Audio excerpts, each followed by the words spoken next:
morning. Good Monday morning. Members will come to the chamber. Members will please come to the chamber and start looking for your seats. We'll get this thing going. Members will come to the chamber. Mr. Clerk, will you ring the bell, please?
All members, our convening having arrived, all members will take your seat. We're going to have the morning roll call. All members present filed their presence in the chamber, and the clerk will unlock the machines.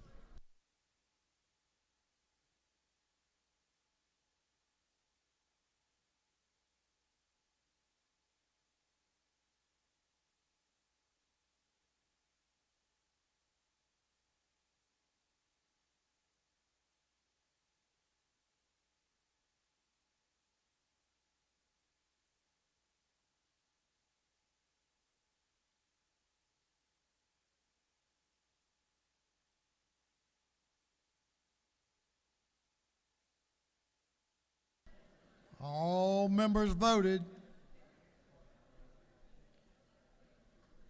Representative Reese, you may want to reconsider. Oh, you got it now. Just checking.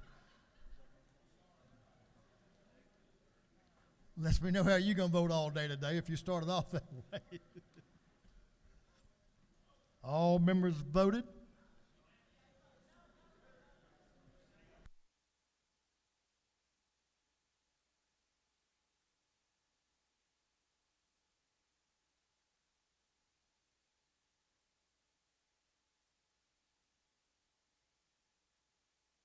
She's there. All members voted. If so, the clerk will lock the machines. Well, good morning. It's a great day to be a Georgian. I think we can all agree on that. Doorkeepers, I think it's time. Will you please close the doors and keep them closed? As is our custom, we will begin our day with scripture reading and prayer by our chaplain, who's been here a record, how many times? At least 9 times, and we still letting him come back. It is what it is. After which we will pledge allegiance to the flag of our country. I'm not going to ask you to stand. We'll be standing at the prayer, and we'll have a morning order to recognize the loss of one of our finest. We'll ask Pastor Womack, Pastor Bud, Chaplain Bud, to in his prayer to remember that situation. So with that, our chaplain this morning will be introduced by the gentleman from the 151st House District, Chairman Mike Chokas. Chairman Chokas. Thank you, Mr. Speaker.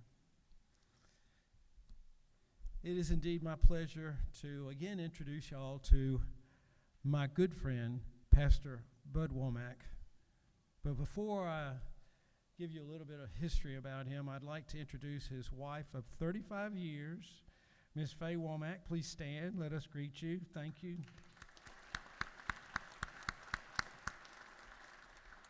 She's a very patient woman. Anyway, and Pastor Womack has 2 children, Kayla and Kelsey, and Kayla's married to Earl. They have 1 grandson, and he made it a point that that's the one I needed to introduce, Ripton, who's 2 years old, and also the light of his and Miss Faye's life. Pastor Bud is the pastor at Life Point Church in Americas, and he's also the district overseer for the Church of God. But let me tell you a little bit more about Pastor Bud. He's been shepherding the America's Sheriff's Department for 19 years, and the Georgia State Patrol down in Americas for 11 years. And as many of you know, when people go into law enforcement, it's out of a mission. It's definitely not for the money. And they need support in many occasions. And so I'm grateful, and I want to thank Pastor Bud for that service, for what he does. He's been a dear friend of mine for I don't know how many years, 10 or 15 years. And he calls me his job security, so I'm still a work in progress. But with that, I know we're all anxious to hear the message of Pastor Bud. Pastor Bud, turn it over to you. Thank you.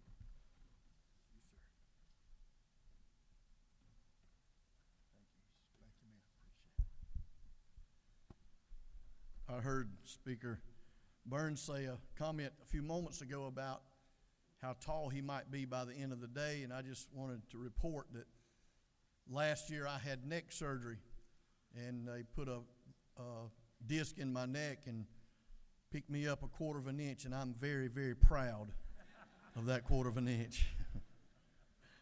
Thank you, Mr. Speaker and Representative Chokas and all this legislative body for allowing me to be here today. Thank you for the service you do for the great state of Georgia. I've always lived in Georgia, don't want to live anywhere else, and you do a great job. I want to thank you for the tax breaks that came, and on behalf of my children who are educators, both of them, and my son-in-law, which we only tolerate because he's the daddy of the grandbaby. I'm just joking about that too.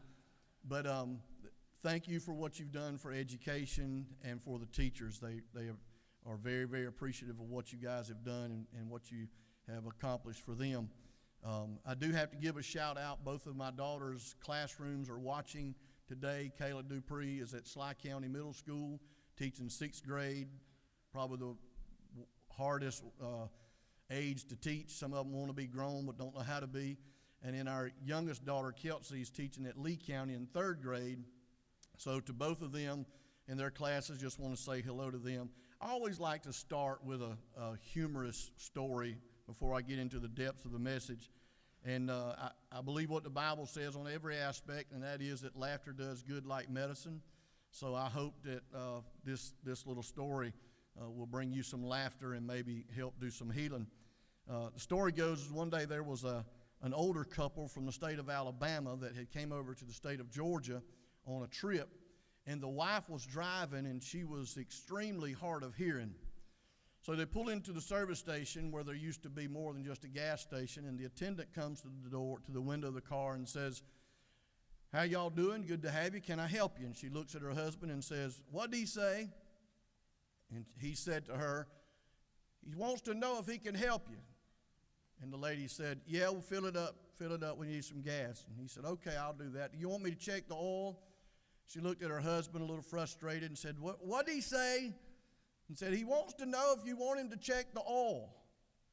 She said, "Yeah, check the oil." So one, but just a few minutes later, the man come back to the window, the attendant did, and he said, "It's a beautiful day, isn't it?" She said, "What did he say that time?" And husband's getting a little irritated now and said, "He wants to know if it's a beautiful day." And said, "Yes, it's a beautiful day, sir." And the guy looks at her again and says, "Can you know it's just a great day and it's a wonderful time. So where are you people from?" And the woman looked at her husband and said, "What did he say?" And he said, "He wants to know where we're from, Agnes. Good Lord." She said, "We from Alabama." And the attendant said, "Whew." Said, "The meanest, ugliest woman I ever met in my life was from Alabama." She looked at her husband frustrated. She said, "Dear God, what did he say that time?" And the husband said, he thinks he knows you."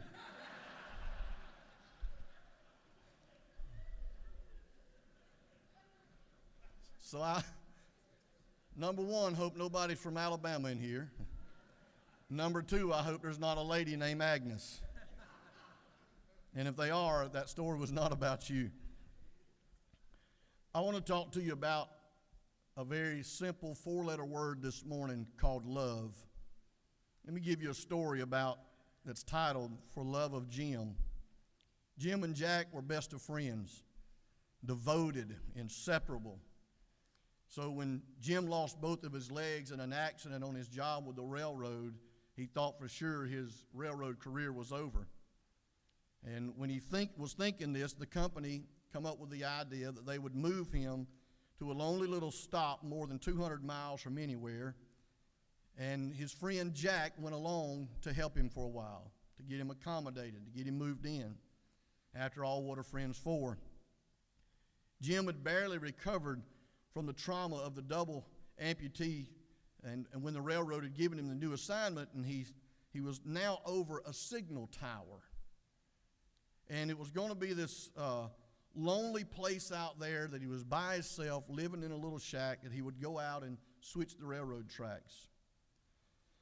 He'd have to live in that little wooden shack about 150 yards from the signal tower. And it's going to be lonely there, but Jack would, being the friend that he was determined to help him, at least long enough for Jim to overcome those adjustments that he would have to make. In the beginning, Jack stuck around mostly for company. And he swept out the shack and pumped water from the well, and he'd bring Jim some food once in a while. And all the things that Jack couldn't do for himself.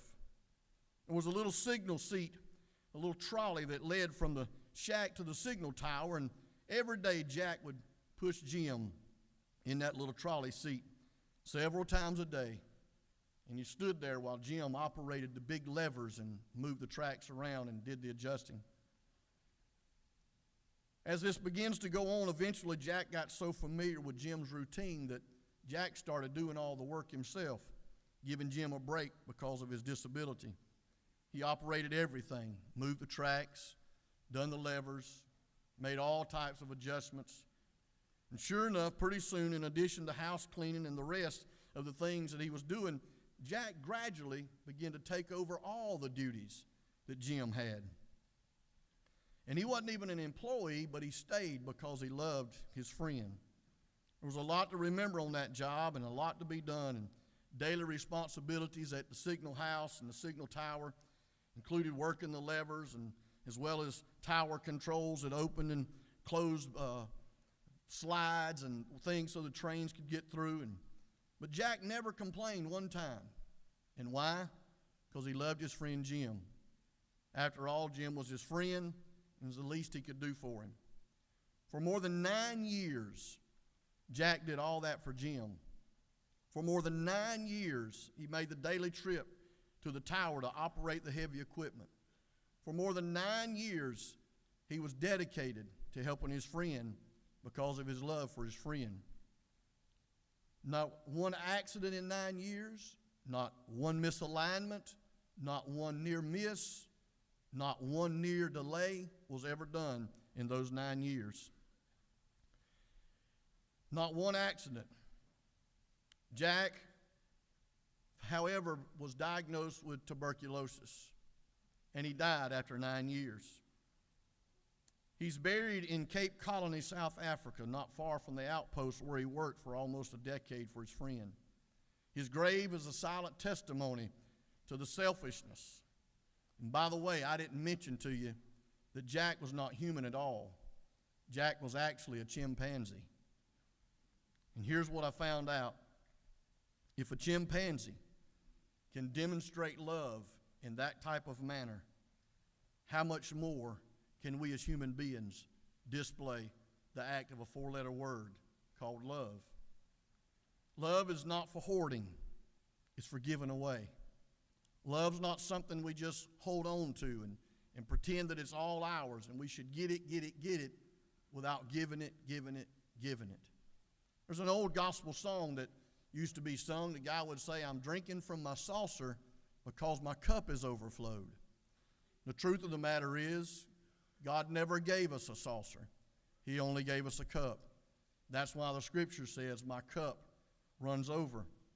So it's not for hoarding, it's for giving away. It's doing for somebody else what they can't do for themselves. President John F. Kennedy said this one time, ask not what your country can do for you, but ask what you can do for your country. He was asking, how much do you love your country? Dr. Martin Luther King said, darkness cannot drive out darkness, only light can do that. And hate cannot drive out hate, only love can do that. This is what he was asking. Which do you want more, light or darkness, hate or love? We can still love in disagreement. I've been married 35 years, as was previously stated. We've had to love in disagreement. Now, there ought to have been 75 amens right there if anybody's ever been married. There were times that we didn't like each other, but we loved each other. So we decided to hang around, or she decided to hang around. I shared with my church just yesterday, preaching on this very subject, that I love my wife dearly. Then our children come along, and I found love on a different level than being married. I told my church, and this is a true statement, I was so overjoyed to have children that one of my first things in the morning that I wanted to do, I didn't do it because I thought I'd get kicked out of the neighborhood, but I just wanted to stand on the front yard and put me a fence post out there and get on it and crow like a rooster. I was so proud, so proud. Until one day, we had a grandbaby. Oh yeah, now the amens come rolling in. One man said it like this, grandchildren is your reward for not killing your own children. I thought I'd never get them raised, but boy, that grandbaby. When he looks at me at 2 years old and says, Papa, play with me. It can be 30 below zero. Papa's going to wrap up, and we're going to go play outside if we need to, whatever we got to do. Papa, I won't. He opened the cabinet yesterday, and his parents said, you don't need to be in there. I said, leave that baby alone. Well, Daddy, when we were growing up, we couldn't do that.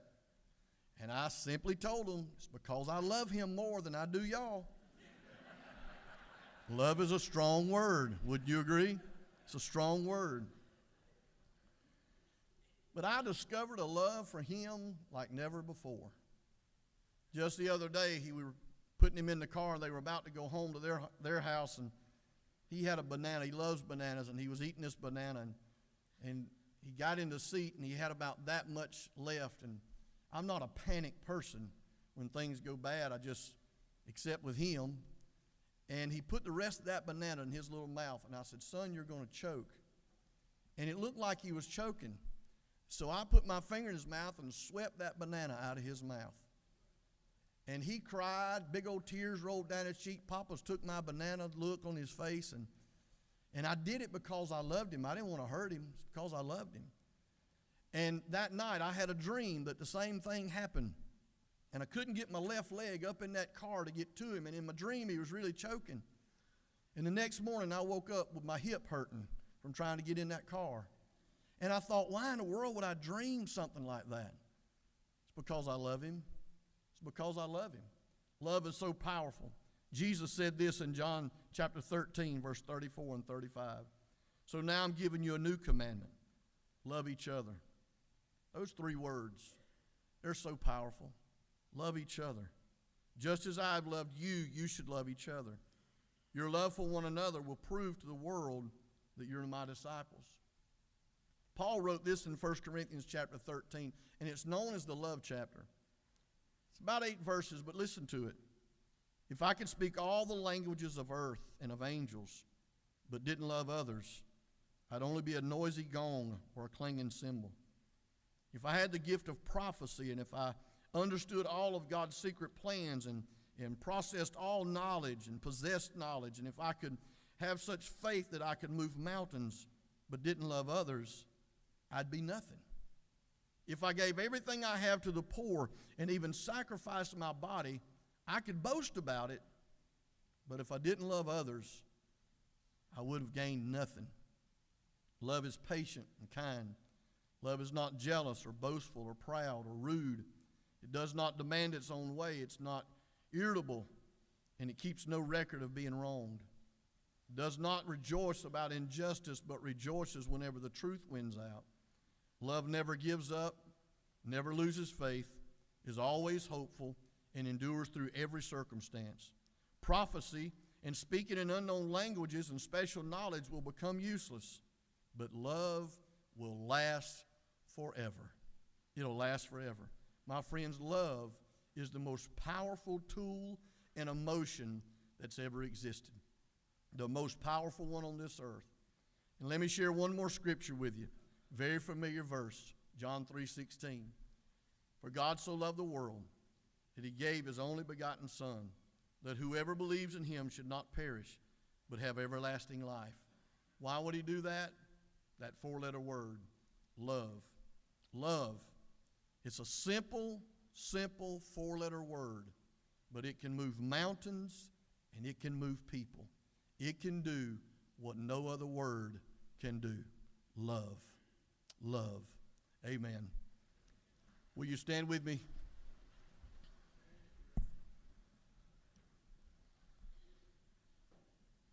December 2016, we had 2 officers that lost their life in Americus. I stood there on scene loading those 2 officers, trying to get them in an ambulance to help save their life. The most devastating day that I've ever had in my 59 years of living. My heart still breaks today because I knew both of them personally, watched them grow up, seen them sworn into the sheriff's office. It was a devastating time. For this family, for the Georgia State Patrol officer that lost his life, they're hurting a hurt that very few people know about, but those that do know how deep it is. So I want us to remember that family in prayer this morning as we pray. Heavenly Father, we come to you today with graciousness and thanksgiving. And God, today, before we say anything else, before I pray anything else, Lord, I lift up this family of this trooper that lost his life in the line of duty. God, the heartache, the brokenness, the things that they're going through right now, God, is incomprehensible to a lot of people. But God, I know that there's something that you give that nobody else can give greater. And that's just what I spoke about today, and that's love. So God, I ask you, in your way and only the ways you can do, God, to wrap your arms of love and compassion around this dear family. Hold them close, Lord. Send them people that encourage them and help them and lift them up. And I pray, God, for comfort for them. And Lord, I thank you for the fact that we can come together and we can talk about the word love in such a powerful way, and we can know that beyond a shadow of a doubt that you love us. God, we're thankful for that today. God, we're honored to be in this building, at this place, at this time. So, Lord, I ask for guidance for those that are in this legislative body. God, I pray that love would overshadow them in a mighty way, that they would experience deeper and greater than they ever have in their life from this point forward. And Lord, we ask that you continue to do great things in our state, and we lift up all of our leadership to you today. In Jesus' name we pray. Amen. Amen. Would you join me for the pledge? I pledge allegiance to the flag of the United States of America and to the republic for which it stands, one nation, under God, indivisible, with liberty and justice for all. Thank you. Thank you, Brother Bud. We appreciate that. Doorkeepers may unlock the doors. Members, you can join the chaplain of the day, Brother Womack, in the South Ante room for a photo.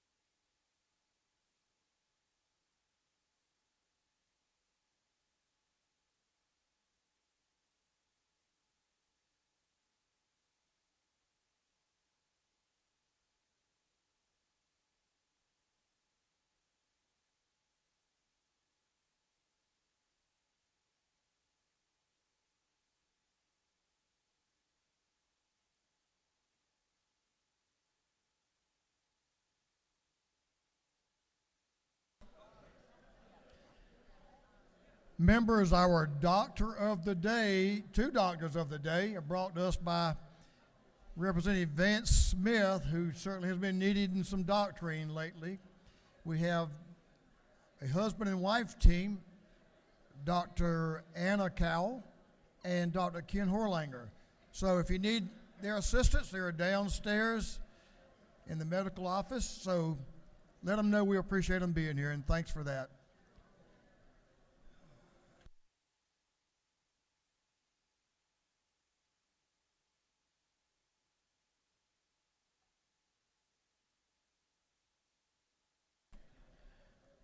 Chair recognizes Chairman Tarvin, the chair of the Committee on Information and Audits. Members, if you'll give him your attention, please. Chairman Tarvin. Mr. Speaker, your Committee on Information and Audits has read the journal from the previous legislative day and found it to be correct. And on another note, life is like an orchestra. If you wish to lead, you must face the music and turn your back to the crowd.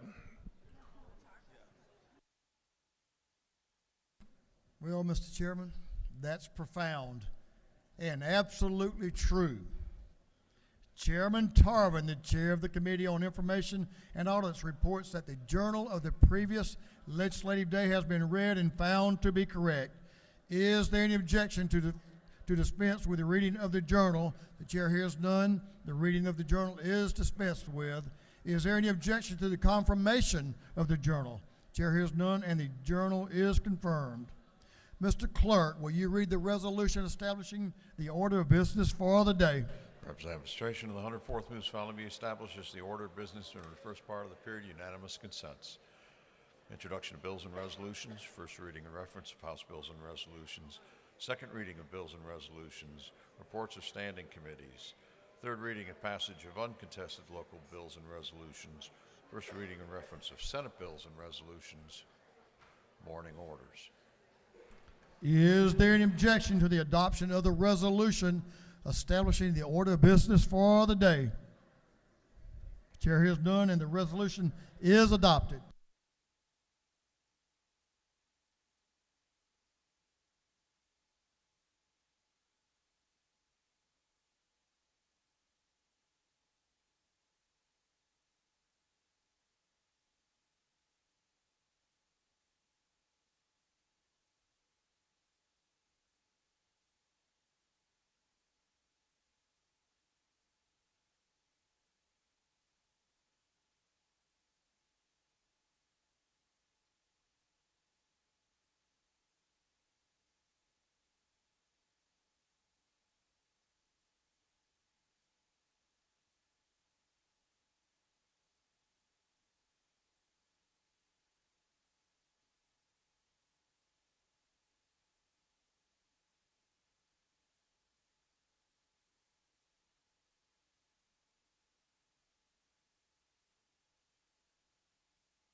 Okay, members.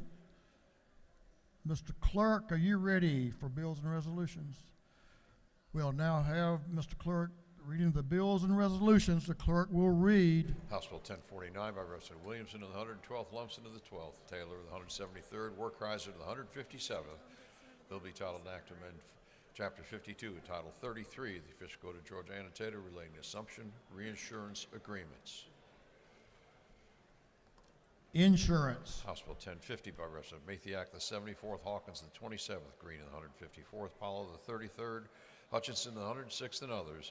Bill be titled an act to amend Article 1 of Chapter 10A of Title 43 of the Official Code of Georgia Annotator relating to licensing provisions relative to professional counselors. Regulated industries. House Bill 1051 by Representative Bernal of the 77th, Schofield of the 63rd, Jackson of the 68th, Evans of the 57th, Scott of the 76th. Bill be titled an act to amend Part 2 of Article 7 of Chapter 14 of Title 44 of the Official Code of Georgia Annotator relating to foreclosure on mortgages. Agriculture and Consumer Affairs. House Bill 1052 by Representative Cannon of the 172nd, Dickey of the 145th, Huddleston of the 72nd, McCollum of the 30th, Meeks of the 178th, and others. Bill be titled an act to amend Code Section 48.5, 7.4 of the Official Code of Georgia Annotator relating to bona fide conservation use of property.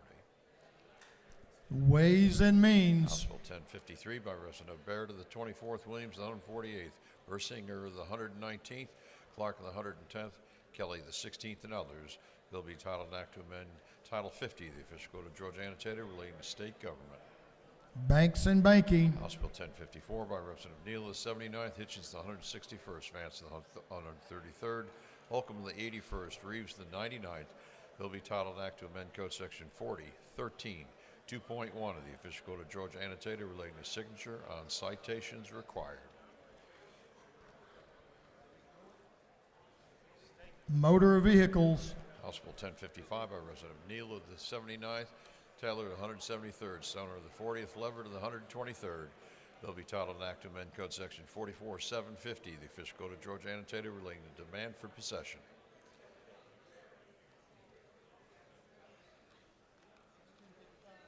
Yes, sir. Judiciary. House Resolution 918 by Representative Mathis of the 149th, Jaspers of the 11th, Perkel of the 169th, Momtahan of the 17th, Gullah of the 19th, and others. A resolution designating the Golden Isle Greenway as an official corridor in Georgia. Transportation. Senate Bill 355 by Senator Robertson of the 29th, Burns of the 23rd, Williams of the 25th, Anna DeVarte of the 31st, and Donizal of the 27th. Bill be titled an act to amend Article 1 of Chapter 2 of Title 21 of the Official Code of Georgia Annotator relating to general provisions regarding elections and primaries. Governmental Affairs. Senate Bill 358 by Senator Burns, the 23rd, Gooch of the 51st, Robertson the 29th, Donizal of the 27th, Anna DeVarte of the 31st, and others. Bill be titled an act to amend Subpart 1 of Part 1 of Article 2 of Chapter 2 of Title 21 of the Official Code of Georgia Annotator relating to State Elections Board. Governmental Affairs. Senate Resolution 158 by Senator Anna DeVarte of the 31st, Dugan of the 30th, Brass of the 28th, Moore of the 53rd, Huffstetler of the 52nd, and others. A resolution designating the Northwest Georgia Logistics Corridor as an official logistics growth corridor in Georgia. Transportation. That completes first readers.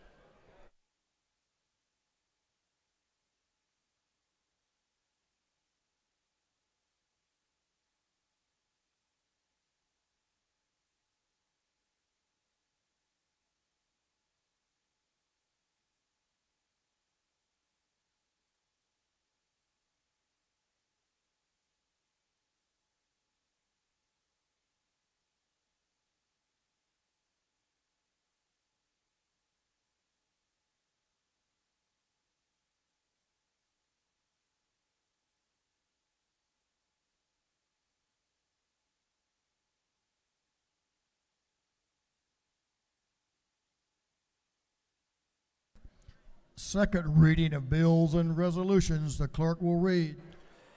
House Bill 1033 by Representative Leverett of the 123rd, Smith of the 18th, Anderson of the 10th, Williamson of the 112th, Huddleston of the 72nd, and others. A bill relating to crimes against the person. House Bill 1034 by Representative Franklin of the 160th, Corbett of the 174th, Hagan of the 156th, Dickey of the 145th, Parrish of the 158th, the bill relating to holidays and observances. House Bill 1035 by Representative Cooper of the 45th, Hawkins of the 27th, Seabaugh of the 34th, Stoner of the 40th, Dempsey of the 13th, the bill relating to dangerous drugs. House Bill 1036 by Representative Daniel of the 117th, Dubnik of the 29th, Ballard of the 147th, Jones of the 25th, New of the 64th, and others, a bill relating to prescribed course with respect to competencies and core curriculum under the Quality Basic Education Act. House Bill 1037 by Representative Daniel of the 117th, Hatchett of the 155th, Maynard of the 56th, Vance of the 133rd, New of the 64th, and others, a bill relating to the Department of Public Health.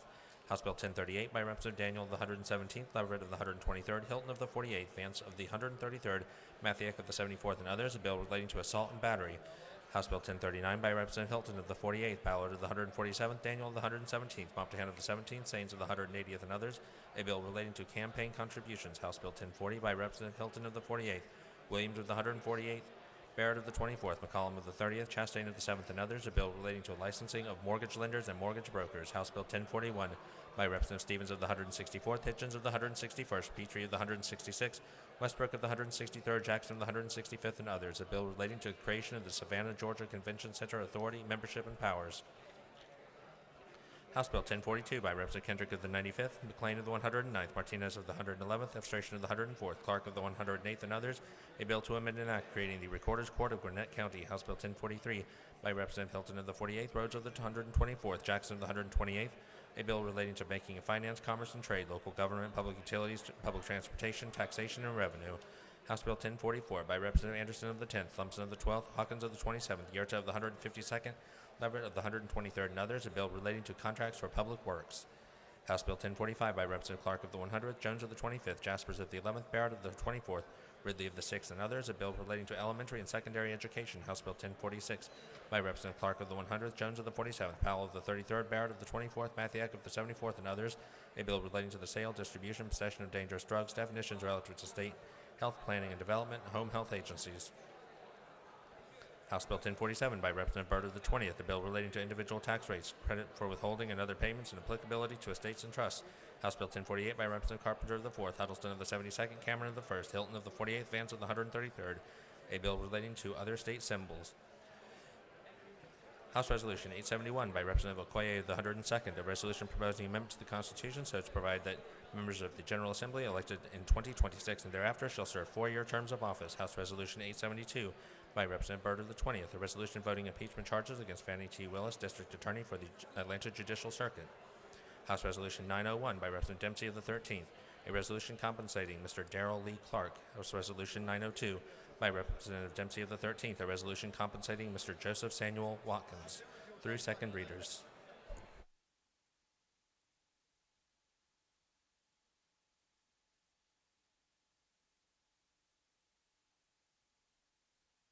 Thank you, Mr. Clerk.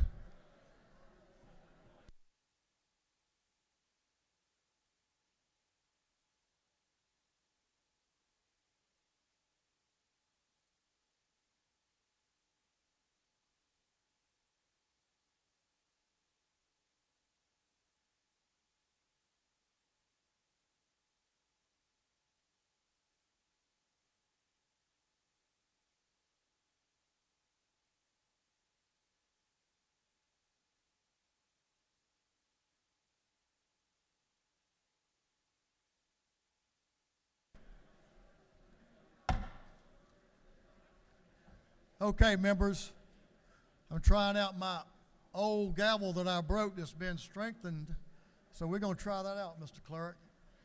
So, members, if I can have your attention, we have a couple of members that have served in this body that are on the floor today. I'm going to introduce one of them that I met this morning over at the GMA event.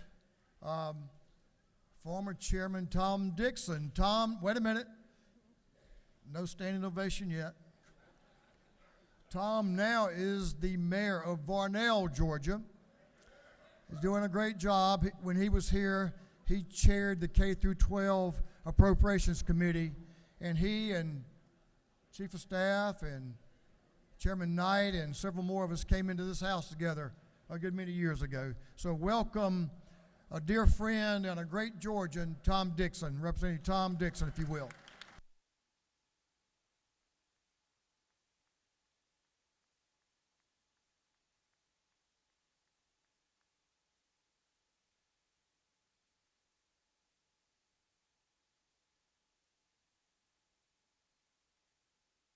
Yeah, Representative Michael Caldwell.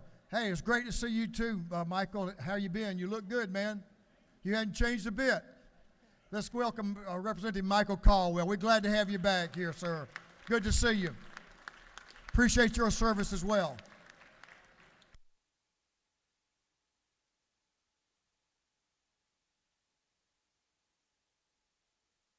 We have one more member that I'm going to recognize as soon as I find her.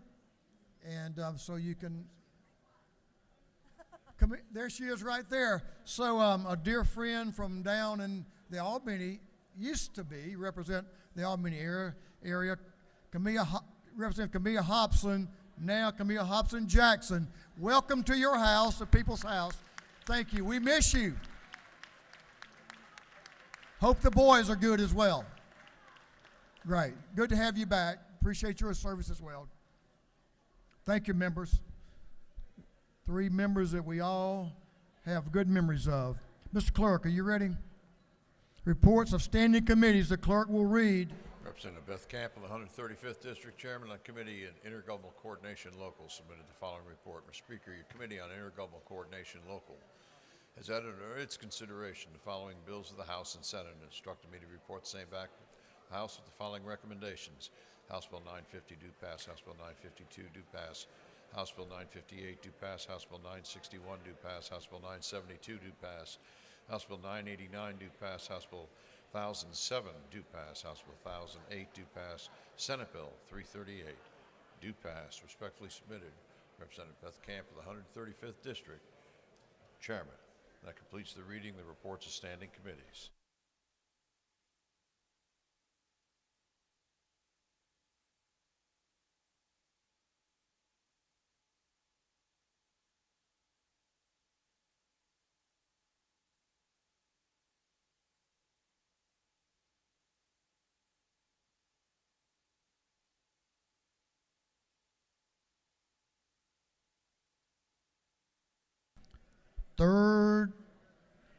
Thank you, Mr. Clerk. Third reading and passage of uncontested local bills. You'll see that we have a local calendar today. Members, we have a local calendar.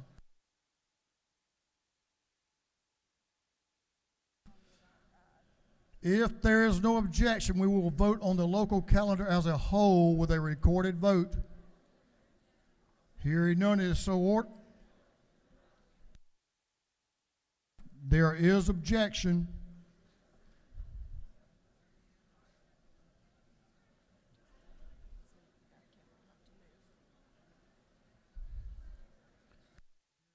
There is objection. Does the lady move?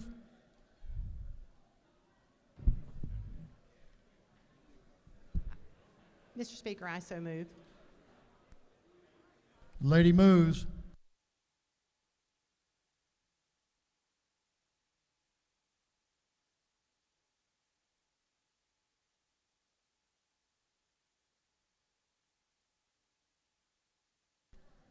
So, members, our vote will be on voting as a local calendar as a whole.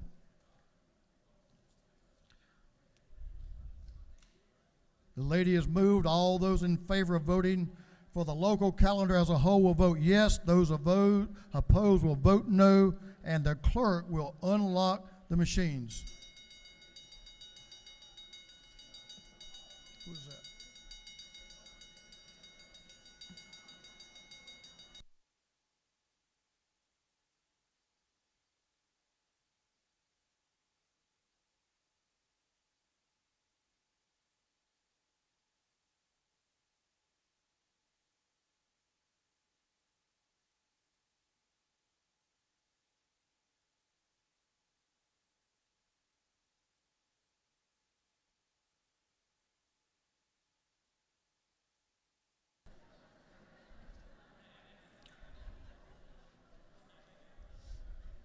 Have all members voted?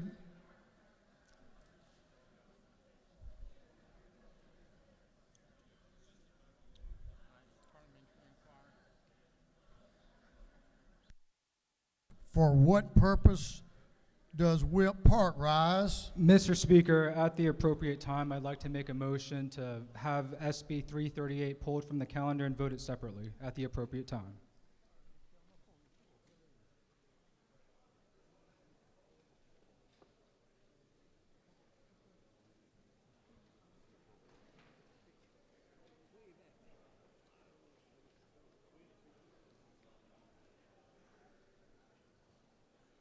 This is just on the motion to have it voted on in its entirety. It should still, it'll pass, and we should still have the opportunity.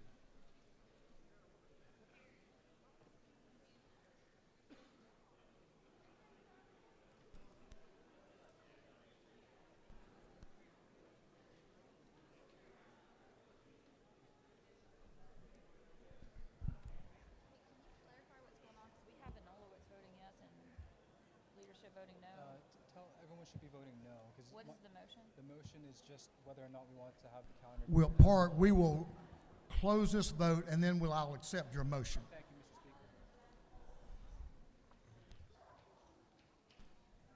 Mr. Speaker. If the clerk will lock the machine, if all members have voted, I think they had. On the motion to vote the local calendar of the whole, the yeas are 97, the nays are 65. Now, it's time for your motion. Thank you, Mr. Speaker. I move to have SB 338 pulled from the local calendar because it violates House Rule 18.1 and have it voted upon separately. You've heard the gentleman's motion. He has moved that SB 338 be removed from the local calendar and voted separately. Mr. Clerk, will you read the caption? Senate Bill 338 by Senator Setzler, the 37th, Cobb County, a bill to change the district description of the Board of Education of Cobb County. Now, do you all understand what the motion is? That this bill would be removed, SB 338 would be removed from the local calendar and voted separately. On the gentleman's motion that SB 338 be removed from the local calendar,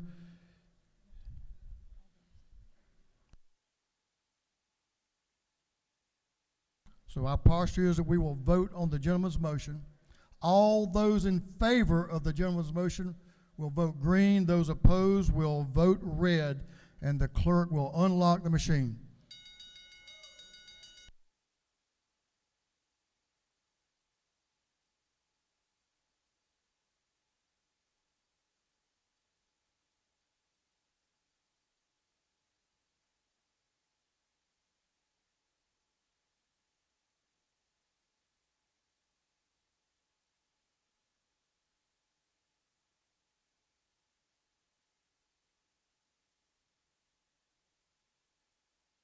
Parliament, for what purpose does Representative F. Strachan rise? Parliamentary inquiry. Hey, state your inquiry. Mr. Speaker, is it not true that SB 338 has been treated the same as any other Senate bill during this biennium with like character? I'm sure the gentleman has read the rules of this House and believes that to be so. For what purpose does Whip Park rise? Parliamentary inquiry. State your inquiry. Mr. Speaker, is it not true that unfortunately the majority party continues to break decades of precedent by bypassing the local delegation with respect to local legislation?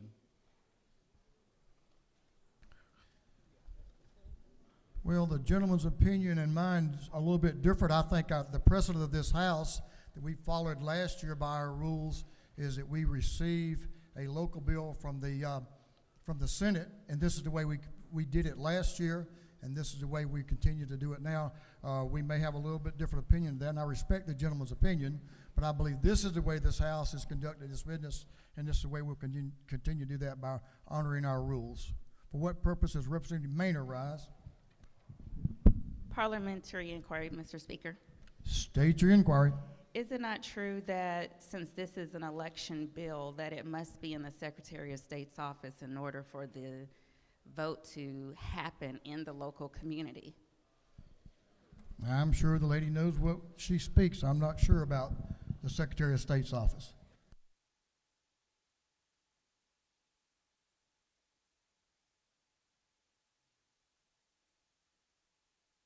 On the gentleman's motion that SB 338 be removed from the local calendar and be voted on separately, Mr. Clerk, will you lock that machine? I think everyone's voted. On the gentleman's motion, the yeas are 71, the nays are 95. His motion has failed, and we will vote on the local calendar as a whole. Mr. Clerk, will you read that local calendar, please? HB 950 by Representative Alexander of the 66th, Douglas County. HB 952 by Representative Anderson of the 10th, Habersham County. HB 958 by Representative Lott of the 131st, Columbia County. HB 961 by Representative Lumpson of the 12th, City of Menlo. House Bill 972 by Representative Horner of the 3rd, City of Fort Oglethorpe. House Bill 989 by Representative Anulowicz of the 42nd, Cobb County. House Bill 1007 by Representative Leverett of the 123rd, Lincoln County. House Bill 1008 by Representative Leverett of the 123rd, Lincoln County. And Senate Bill 338 by Senator Sutzler of the 37th, Cobb County.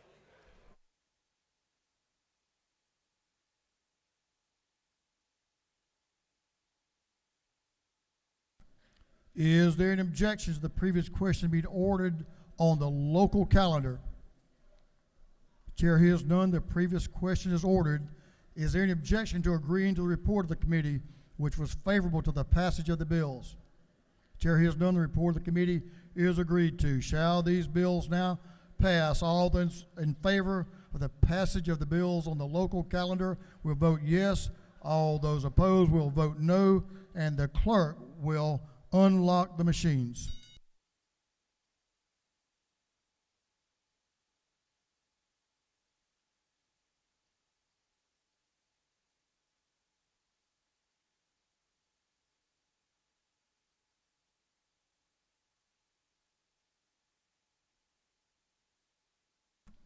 All members voted. For what purpose does Representative Bruce rise? Parliamentary inquiry. State your inquiry, Representative. Isn't it true that historically we did not require a vote to remove something from the local calendar? If anyone objected, we just took it out. We never had a vote before.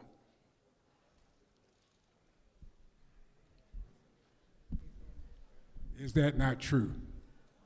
Representative, I think that's the way the motion was made, and we followed the process, and so that's where we voted. And so I think that's where we are at this point in time. We've voted on the local calendar. For what purpose does Representative Collins rise? Parliamentary inquiry, Mr. Speaker. State your inquiry, Mr. Chair. Is it not true that House Bill 950 is a bill to allow a technology fee for the probate judge in Douglas County? Looks like that to me. Further inquiry, please. State your inquiry. Is it not the hope of this representative that maybe with the technology fee that the probate judge in Douglas County would call me back after 4 calls? Would you mind repeating that? I said it. I want to make sure they heard it. I said maybe with the hope of a technology fee that the probate judge in Douglas County would call me back after I placed 4 calls to her. I bet you get a call pretty quick. I'd be watching my phone. Sounds reasonable to me. Technology is an amazing thing. All members voted. If so, the clerk will lock the machines. On the passage of the bills on the local calendar, the ayes are 96, the nays are 71. These bills having received the requisite constitutional majority are therefore passed.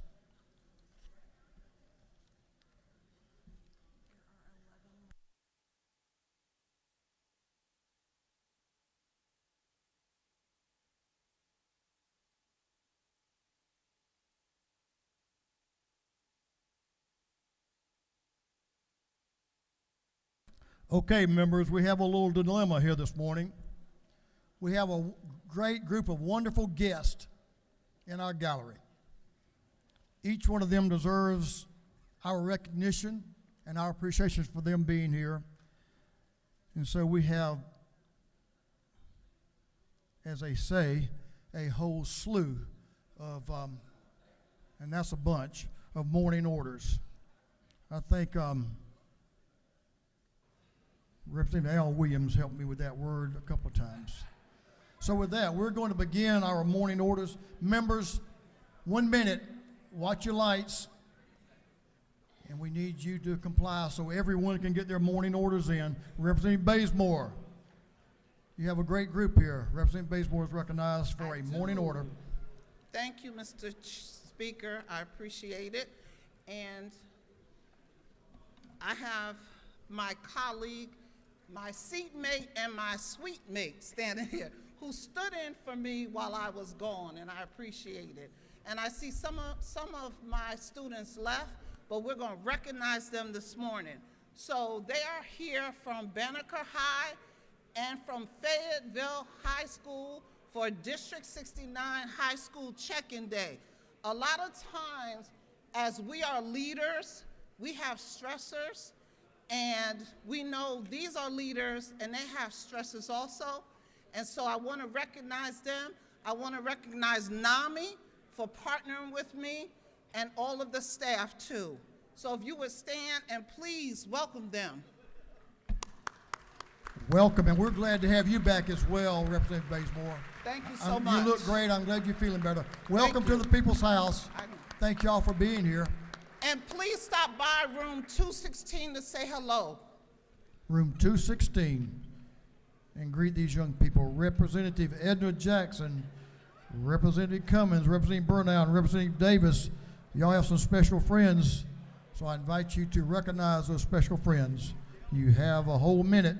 Okay, thank you, Mr. Speaker. Today, we welcome the members of Delta Sigma Theta Sorority Incorporated to the Georgia Dome for their day at the Capitol. They are here to talk to their representatives and observe the legislative process. I would also like to congratulate my chapter, East Point College Park Alumni Chapter of Delta Sigma Theta Sorority Incorporated, on becoming the 2022-2023 Alumni Chapter of the Year for the Southern Region. And Representative Douglas has something he wants to say very quickly.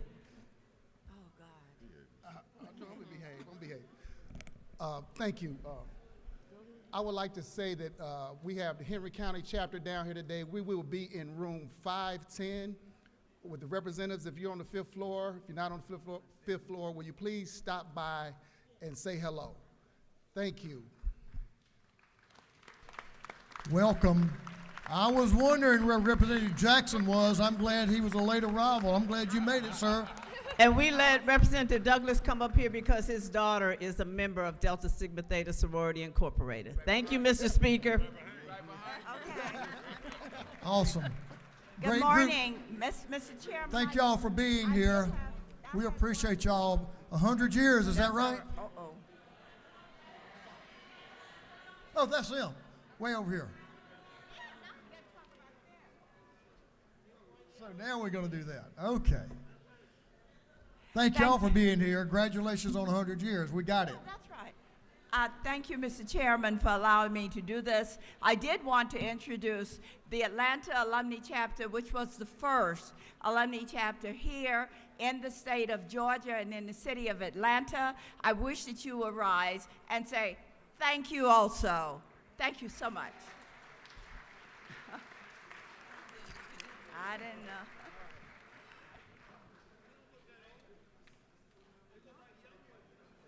Good to have all of you. Representative Nulowitz, are you on the floor? There she is. I couldn't see you. Representative Terry Nulowitz is recognized for a morning order.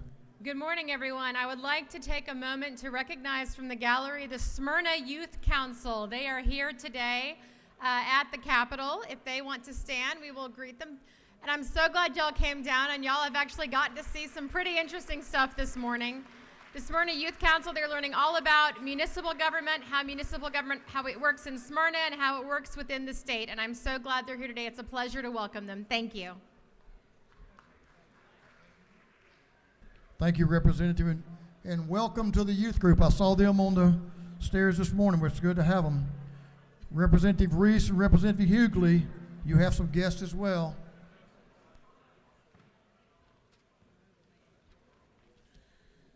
Thank you, Mr. Speaker. The National Urban League was founded in 1910, 113 years ago, to provide assistance to African Americans to further economic and social justice. It's a nonpartisan historical civil rights organization that also advocates against racial discrimination in the United States. It is the oldest and largest community-based organization of its kind in the nation. The Urban League has been widely supported by Democrat and Republican presidents of the United States of America. We have two chapters here in Georgia, the Urban League of Greater Atlanta and the Urban League of the River Valley. And we are honored to have here with us today the president of the Urban League of the River Valley, Mr. Tracy Mosley, there in stand with us. Stand up, Mr. Mosley. Say hello to everyone. Thank you, Mr. Speaker. Thank you, Representative Reese. And welcome to the People's House. Representative Vance and Chairman Hitchens recognized for a morning order.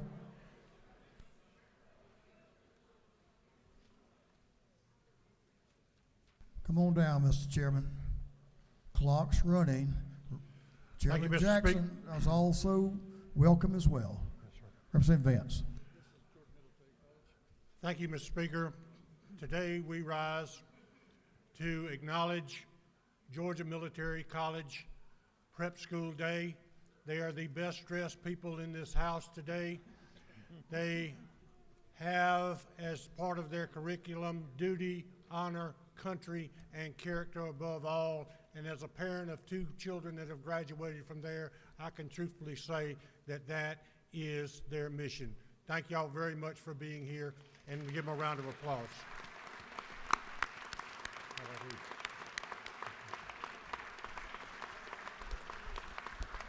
Duty, honor, and mission. Awesome. Good to have y'all. Y'all look great. I love your uniforms. You look very sharp. Chair Lady Silcox is recognized for a recognition, I think, on her morning order. Thank you, Mr. Speaker. And I rise this morning to commemorate International Holocaust Remembrance Day. The actual day was Saturday, January 27th, but we were not in session that day, so I come this morning to bring this international event to your attention and to recognize some important guests in our gallery. Nearly 6 million European Jews were killed by the Nazis during the Holocaust. In Poland, a ceremony marking the 79th anniversary of World War II liberation of the Auschwitz-Birkenau camp was held. In Germany, people brought flowers and lit candles at memorials for the victims of the Nazi terror. Even Ukrainian President Zelensky posted a picture of a Jewish menorah on X, formerly Twitter, saying that human life must remain the highest value for all nations of the world. So today, I recognize our wonderful state agency, the Georgia Commission on the Holocaust, to commend their statewide programs that educate all Georgians on the importance of teaching young people not to hate, of teaching them the value of a healthy democracy, so that this horror will never happen again. The Georgia Commission will be in room 230 this afternoon of the Capitol from 1 to 3, so you can learn more about their work. You do have a flyer on your desk this morning that outlines some of their work. And I do want to recognize the following members of the commission that are here.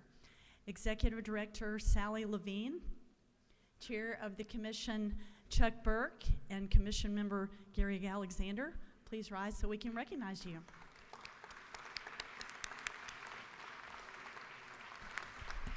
Thank you, Representative, and welcome.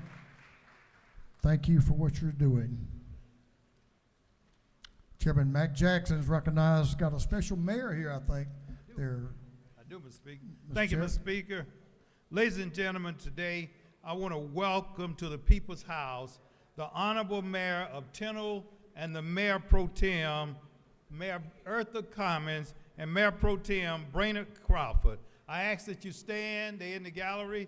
I ask that you stand so that we can welcome you to the People's House, along with Mr. Calvin Jordan. Won't you stand too? Welcome to the People's House. Thank you, Mr. Speaker. Tennill's a pretty great place. We're glad to have y'all here. Thanks for what you do down there.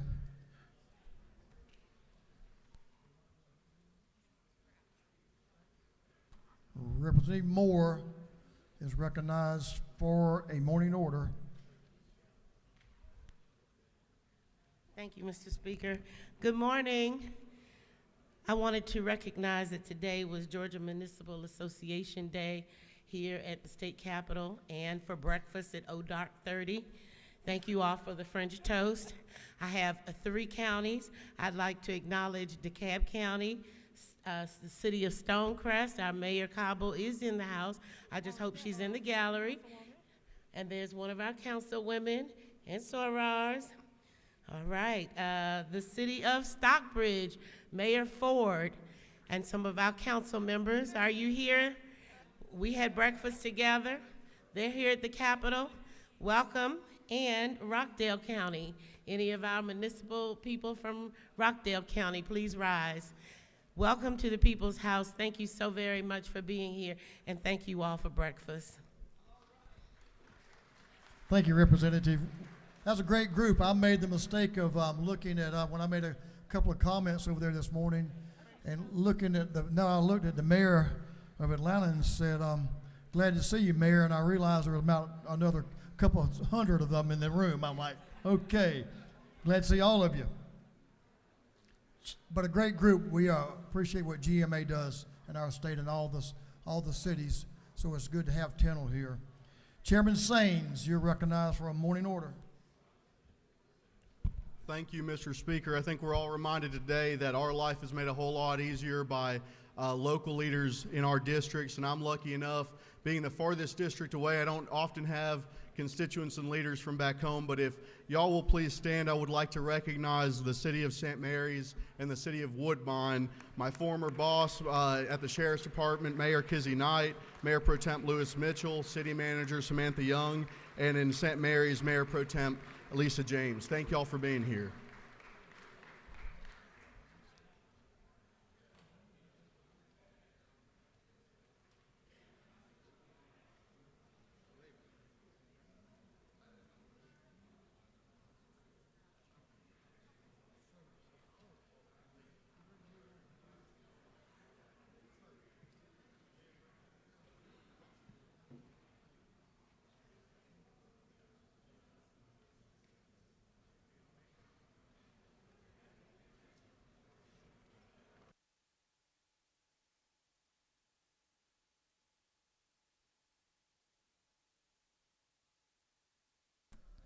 That completes our morning orders, doesn't it, Messenger? Awesome. We're ready to move on to the rules calendar. We have one bill on the rules calendar today, and that's HB 881. Mr. Clerk, will you read the caption to House Bill 881?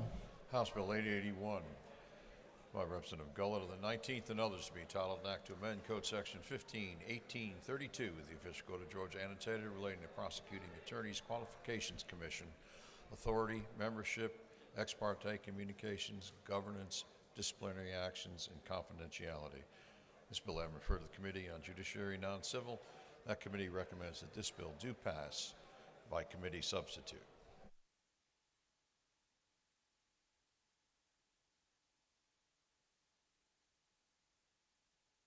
Members, if you'll give the member in the well that we will be presenting the bill, give them your attention. I'm sure there's a couple people who wants to hear what he has to say.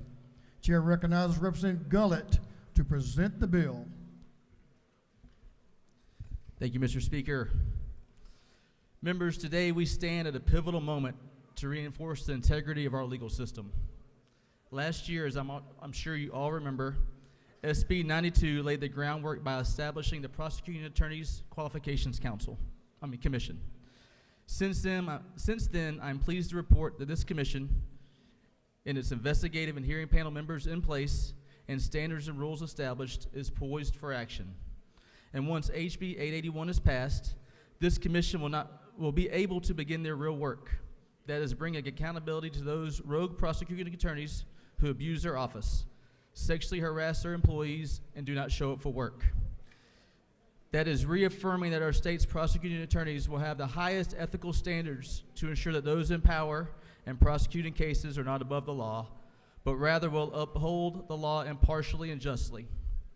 And for many members in this body, this commission will give you confidence that each criminal case will be reviewed on its own merits rather than dismissed by a written memo that informs the public of specific laws that will not be enforced in areas of this state, basically giving criminals the playbook. Now on to the specifics. Back in November of last year, the state Supreme Court declined to review the rules for the investigatory and hearing panels, which has stalled out the ability of the commission to review complaints. To address this issue, we have removed the requirement that the standards and rules of the commission be reviewed and adopted by the Supreme Court. We have also clarified what mental and physical incapacity cannot be.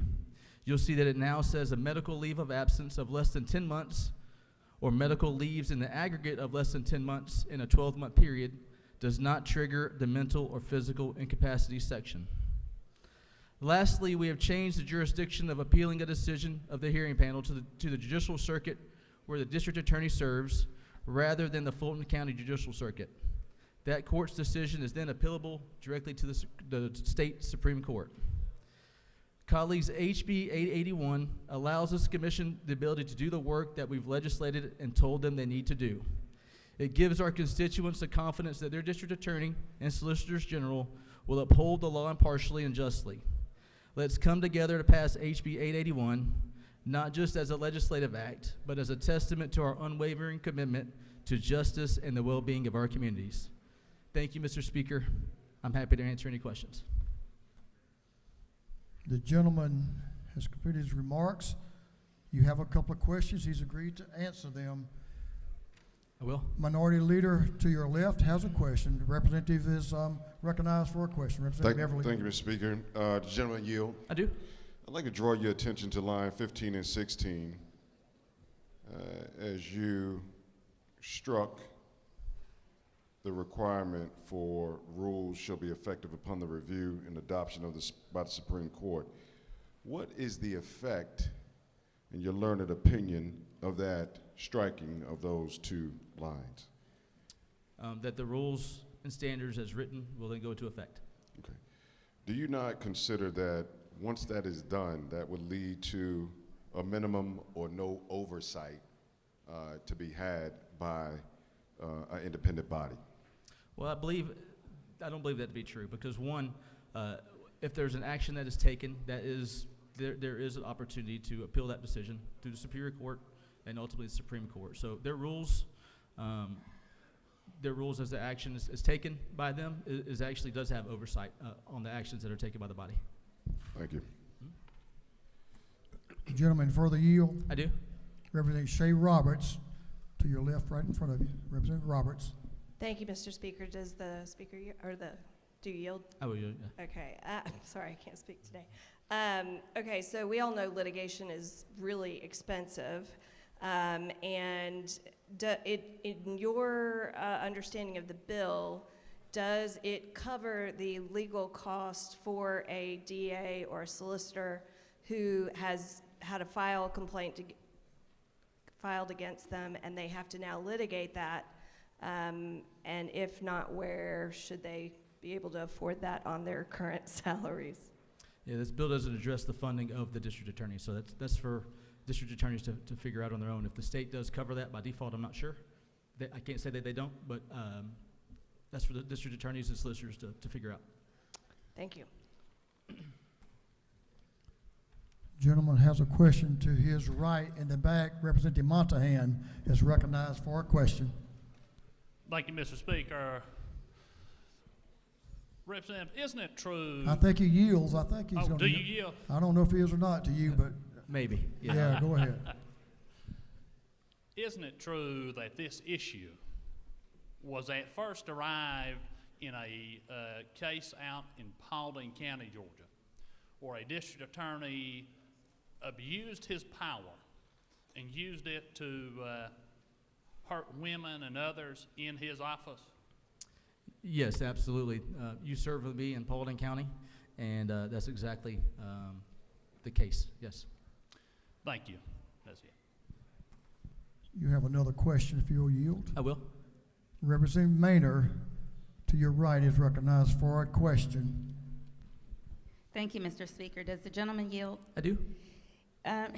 Representative Gullett, thank you for the bill. The very first time that I came to this body, I went up to you and I said, thank you for this bill that you had been working on prior to me even being elected. So again, thank you for the bill. My question for you is this. Is it not true that if a district attorney is being charged, or not necessarily charged, if a district attorney is being questioned on moral turpitude, if a constituent went to the Georgia State Bar, or if a constituent went to that district attorney through the county ethics committee, is it not true that they are responsible for defending their character if it has nothing to do with the duties as a district attorney, just strictly their character? That the bar or the county ethics will defend their character, is what you're saying? So if a constituent files a bar complaint or an ethics complaint against the district attorney based on moral turpitude, the district attorney is responsible for their own legal fees if it's regarding their behavior. Yeah, I believe that to be true. Thank you. Thank you for the question. Gentleman has another question if you'll yield. I will. Representative Penich to your left. Back. Thank Representative you. Penich recognized for a question. Will the gentleman yield? I will.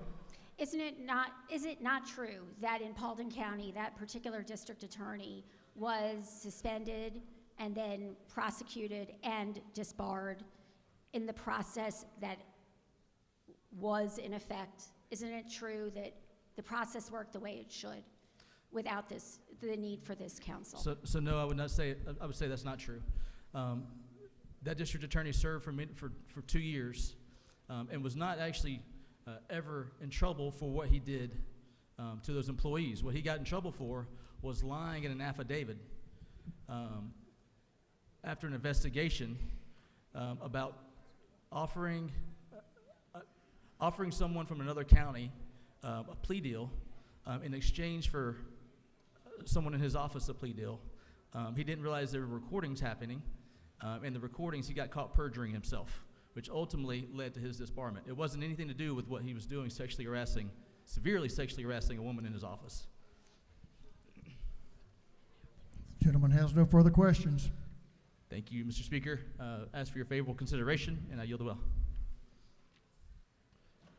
In the wisdom of the Rules Committee, pursuant to House Rule 33.3, debate shall be limited to 1 hour, so I'm going to divide that hour up between those opposed and those in favor. And I'm going to allow you guys that are on either side of this question to impose your own time restrictions within that 30 minutes, and then we'll also have a minority report when we finish this discussion. Representative Tanya Miller is recognized to speak to the bill. Representative Miller.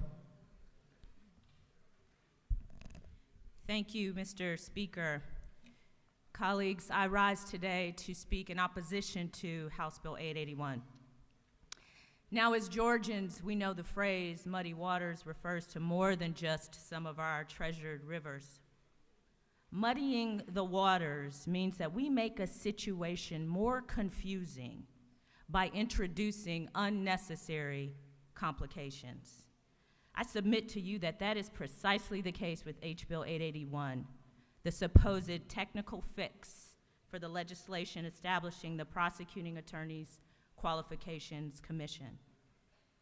This is why I rise today as a former prosecutor, both for the state and federal government, and now a practicing trial attorney who specializes in civil rights. We all agree that competent, effective, and fair prosecutors are key to making our criminal justice system more just and our communities more safe. We, however, disagree that this bill in any way serves that noble purpose. Today, I'll speak briefly about two important ways in which House Bill 881 is terminally flawed. First, the commission created by SB 92, referenced in HB 881, lacks accountability, transparency, and infringes on voting rights. Second, the proposed commission creates serious, fatal, terminal due process concerns. Number one, instead of creating a transparent, fully accountable commission that respects the voices of local voters, passage of HB 881 would create an unreviewable disciplinary process susceptible to abuse, would substitute the will of an unelected board for the choice of local voters, and skirt the issue fundamentally raised by the Supreme Court, questioning whether the court has the authority under the Georgia Constitution to approve rules establishing the commission as required by the new law. Far from a fix, HB 881 will only further muddy the waters by improperly blurring the lines between the separation between our three branches of government while creating unnecessary and expensive bureaucracy. As was stated during the debate over then SB 92, this prosecutorial oversight commission is unnecessary, as the Office of the Attorney General, the Georgia Bar, and even this body itself has the power and processes in place to deal with wayward prosecutors. Our very own Constitution already provides a remedy. We have the power to impeach. This new taxpayer-funded commission undermines our democracy by silencing local voices while doing nothing at all to make our communities safer or remove violent criminals from our streets. It usurps the will of Georgia's voters by putting a politically motivated commission in the business of overseeing duly elected prosecutors throughout our state. Now, this commission is different from the Judicial Qualifications Commission because the JQC has the safety net of the Georgia Supreme Court, which this one does not. Now, I want you to imagine for a second a duly elected prosecutor being removed by non-elected partisan appointees who have zero accountability to voters. Now imagine that these partisan appointees do not share your political point of view. I hear a lot of talk from my colleagues in this body about the importance of fiscal responsibility and local control. In fact, during a judiciary hearing in 2023, of which I was a part, while debating then Senate Bill 92, Solicitor General Bill Finch from Forsyth County said, "This bill does not pass the bar for GOP standards, which are limited government, local control, fiscal responsibility, and respect for the ballot box." I challenge my colleagues who are supporting this bill to keep that same energy and trust voters and support local prosecutors by making sure they have the tools, the training, the funding necessary to do their jobs and to make our communities safer. Now, most importantly, let's get to the due process problems with this bill. HB 881 fails to provide necessary due process protections for prosecutors.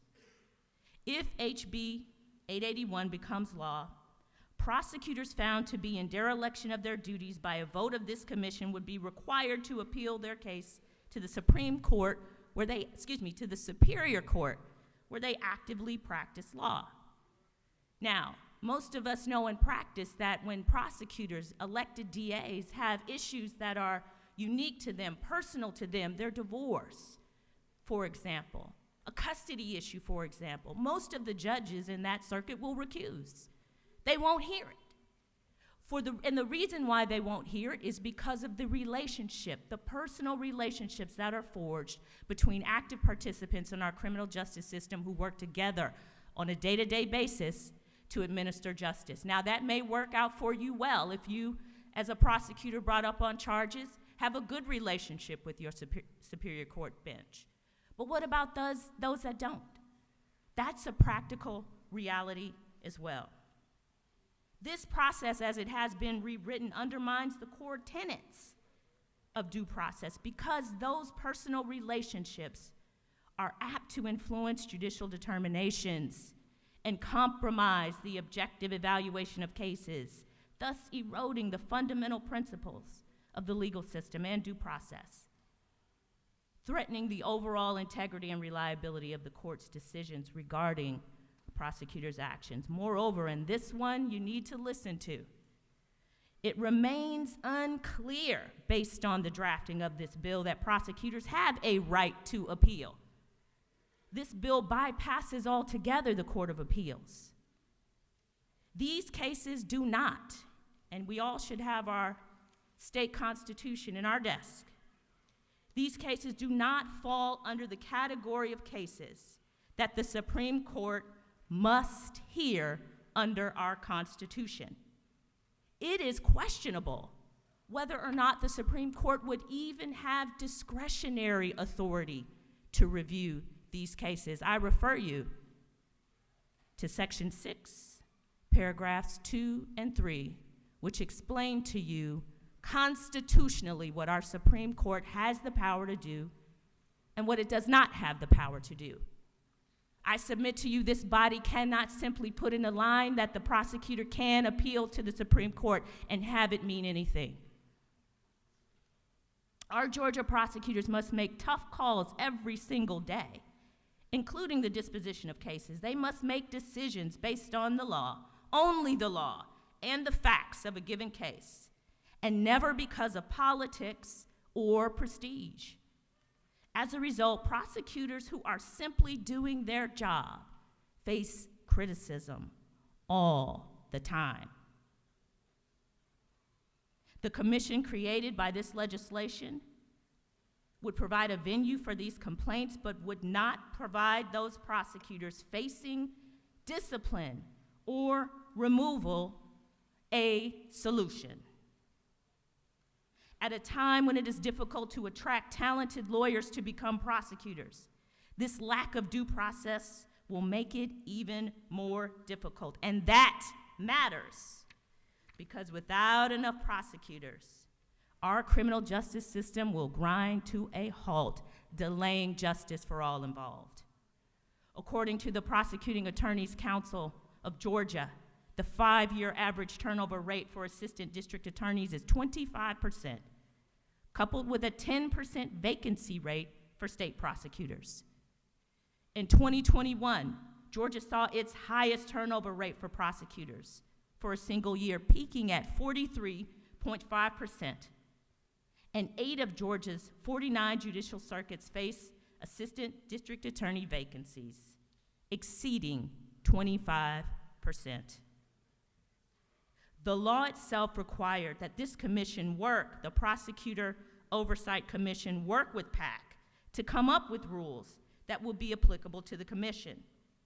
Those rules were then required to be sent to the Supreme Court for final approval. This was supposed to be an important safeguard. And indeed, PAC did appoint a bipartisan commission to work to draft rules for the Oversight Commission. PAC sent those rules over to the commission appointees. Those appointees disregarded the work done by PAC. Ask them about it. The commission submitted the rules that they drafted to the Supreme Court within 30 minutes of receiving input from PAC. Now, how much credence did that input actually get?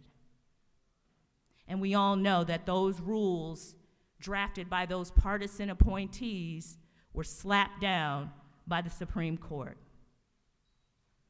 So here we are, imagining a commission who is packed with partisan appointments, who get to draft their own rules, who get to disregard the input of PAC, and who will now not have any review by the nonpartisan Supreme Court. Imagine them being able to remove duly elected district attorneys. The question we should all ask is, who will police this commission? Who will they be accountable to? Certainly not voters, because they are not elected. This should terrify all of us. We are elected. We have the power ourselves under this Constitution as elected legislators in the Georgia General Assembly to impeach wayward prosecutors. Due process already baked in. We should not shirk that responsibility ourselves. Due process is enshrined in our state's Constitution. It gives us the roadmap to address exactly what this so-called commission is being charged to do, except they will do it with no oversight. And we can do it, if such a time comes, in a bipartisan way, with no cost to the taxpayers, and with accountability to the voting public, because we are accountable to the public. We must ensure due process protections for those who are willing to offer themselves for service on the front lines of our fight for safer communities. HB 881 fails to do this, and for that reason alone, it should be rejected by this body. If our shared goal is to make our communities safer and not simply punish prosecutors we don't agree with, then we should be spending our time here promoting proven strategies to prevent violent crimes. Such strategies do exist, and I stand here today to tell you that what is proposed by HB 881 is not a solution. It is, at best, an unwieldy, confusing experiment. I urge you to vote no on this bill. Then I urge you to work with us to focus on real solutions, abandon this experiment, and allow the mechanisms and processes already in place. Most importantly, that the will of Georgia voters determine whether or not a prosecutor keeps their job. Thank you, Mr. Speaker. I yield the well.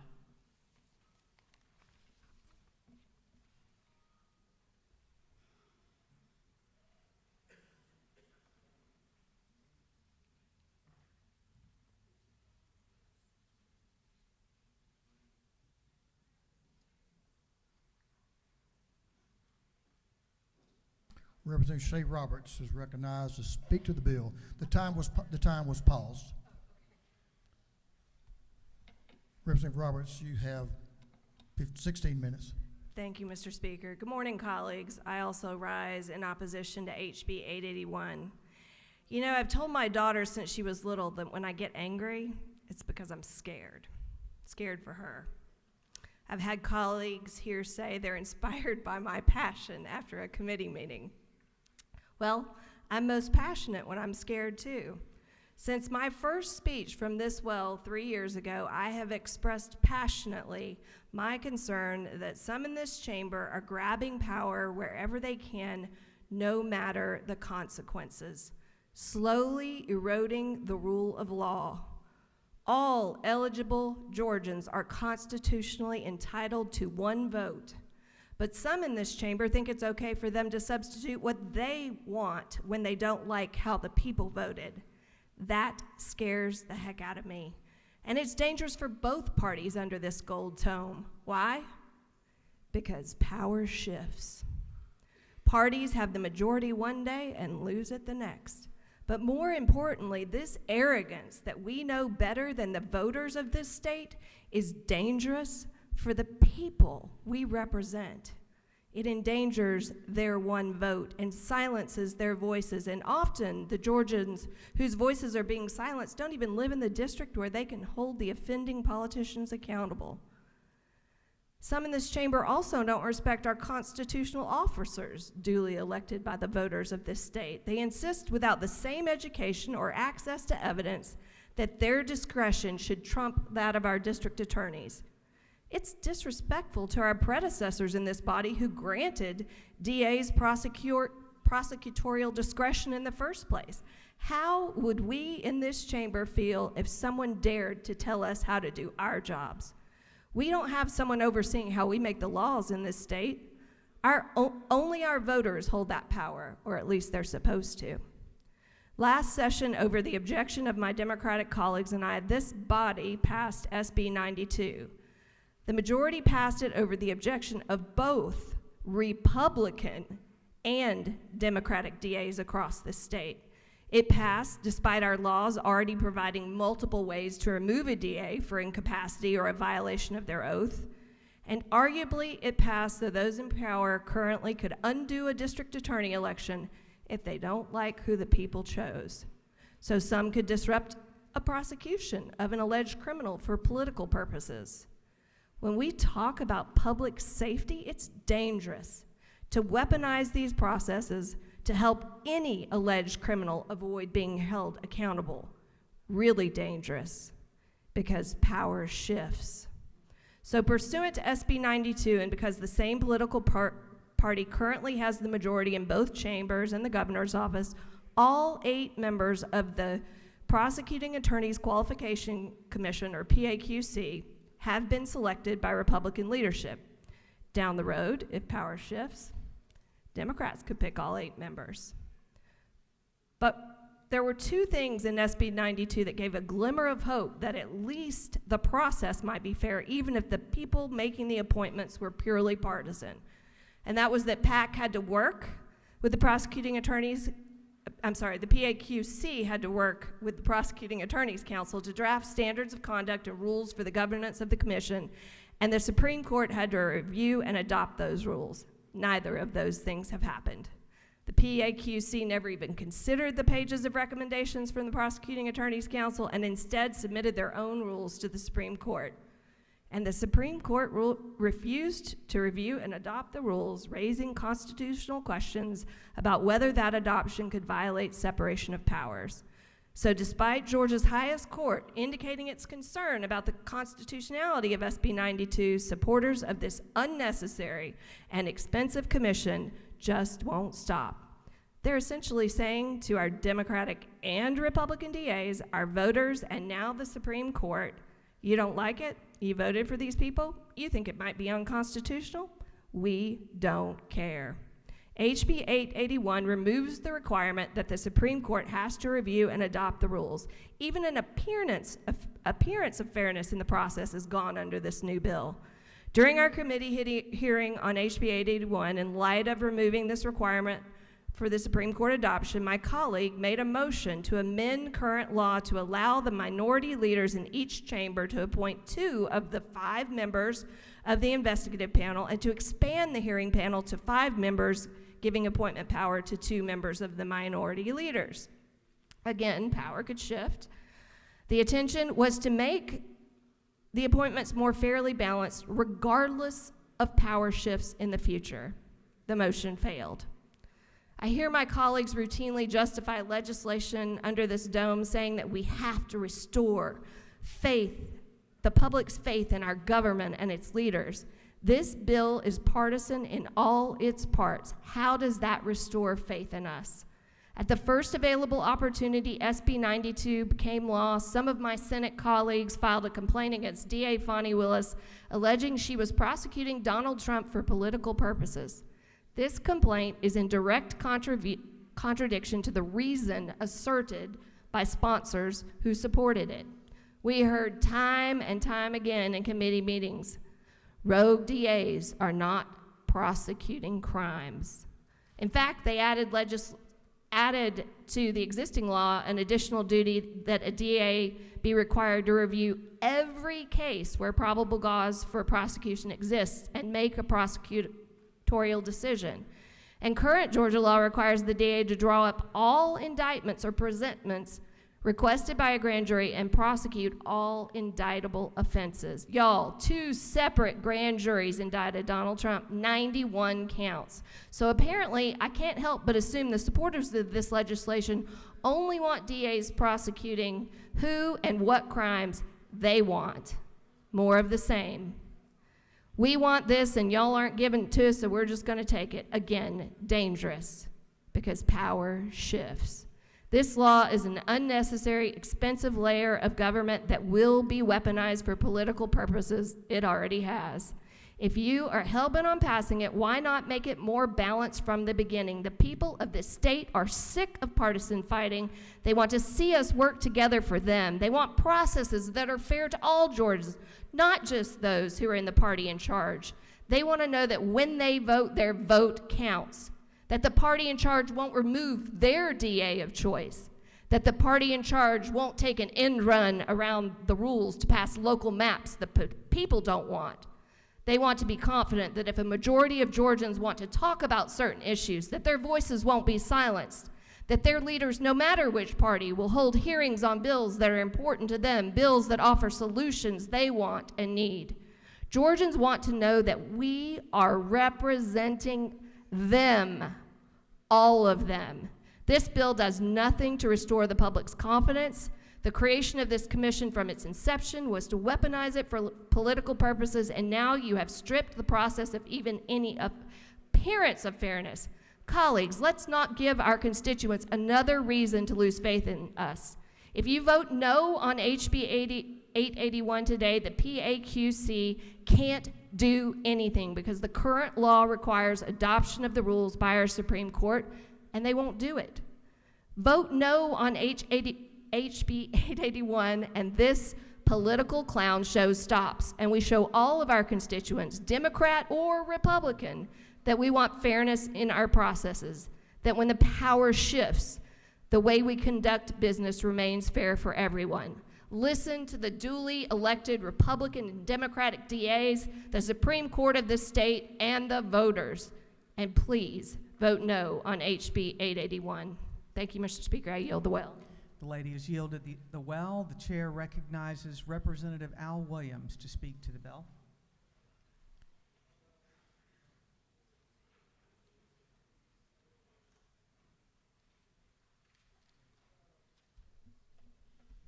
Thank you, Madam Speaker.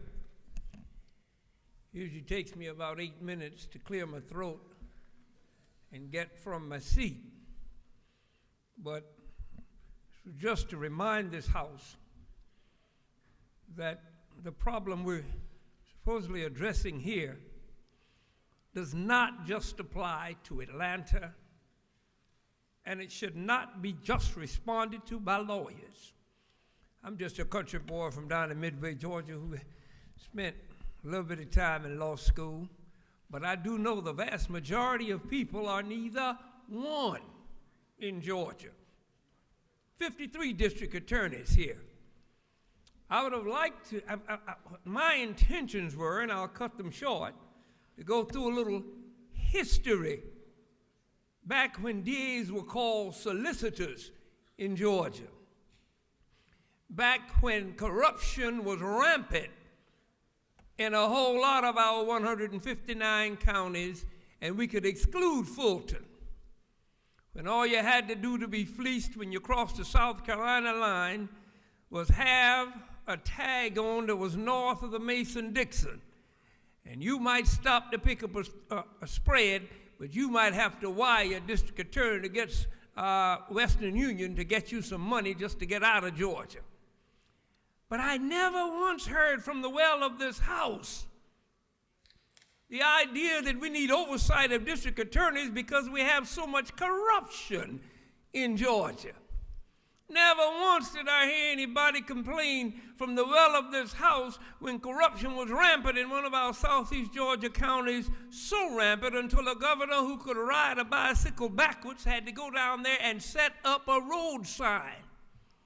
But we never talked about oversight.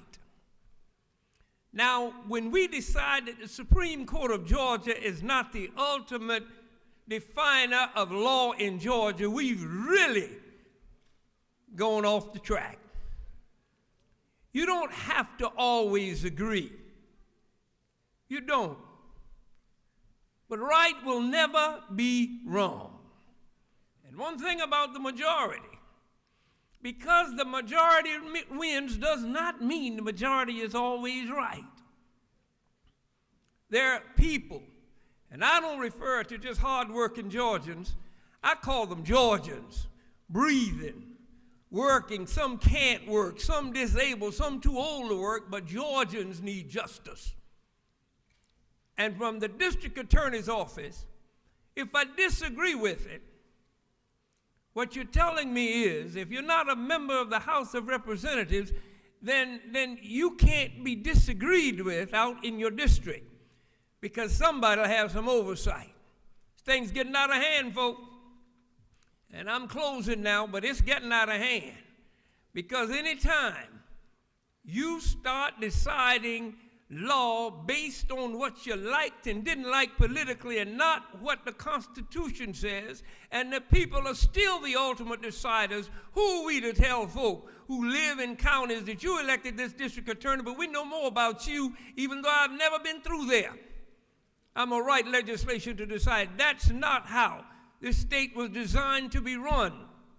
Why do we need a constitution? Let's just tear it up and say, on a whim, we can come here and pass laws. We don't need a constitution. Who needs a Supreme Court?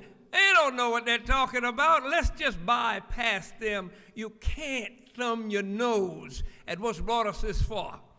All of this corruption all over Georgia in the days of the Wild West. Georgia worked it out. We're still standing. And we didn't have to go in and pluck folk. Corrupt district attorneys went to jail. But I didn't hear anybody stand up here and ask for oversight when a corrupt district attorney in Brunswick, Georgia, decided to hide evidence when Abard Albury died. Nobody said it's time now to let's do something about rogue DAs. If that ain't rogue, then grits ain't grocery. It's been here. We have not addressed it, but we've worked our way through it because laws are on the books still.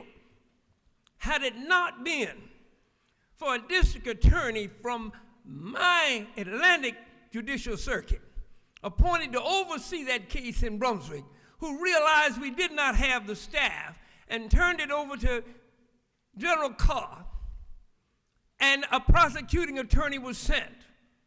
The whole thing was swept so far under the rug until the rug had bumps in it. But we didn't come up here and philosophize about how we're going to save what happened in Brunswick, how we're going to stop it from ever happening again. Let's don't be selective in our doing good. Do good should be almost like the Lady Justice. And Lady Justice has a blindfold on for a reason, holding a scale for a reason. But when you let her peep from under the blindfold and hide the scale, you have perverted justice. And this is not the place for it. I don't want us history to say we were a legislative session that just got payback, spanked folk we didn't like. But we didn't. Don't read Micah to me up here when it asks us to do justice. And we selectively do justice. It's not right. Oh, it'll pass, but that won't make it right. That won't make it right. But I still believe that in the arc of justice, no matter which way it swings, it usually ends up on the side of right and justice. I got enough confidence that this country can overcome even this vote that's coming up. This state can overcome it. Getting harder and harder, because it's getting heavier and heavier. But I still believe we can overcome it. Now, I didn't get up here. I got a lot of friends in here. I didn't get up here to even hold on to the ones I got. I hope I can. But I got up here to speak truth to power. When you're wrong, you're wrong. I don't care what your designation is. And this little red light says that either you tired of hearing me or the chair has said it's time to sit down. Madam Chair, Madam Speaker, I yield the well. The gentleman has yielded the well. The chair recognizes Representative Reeves to speak to the bill.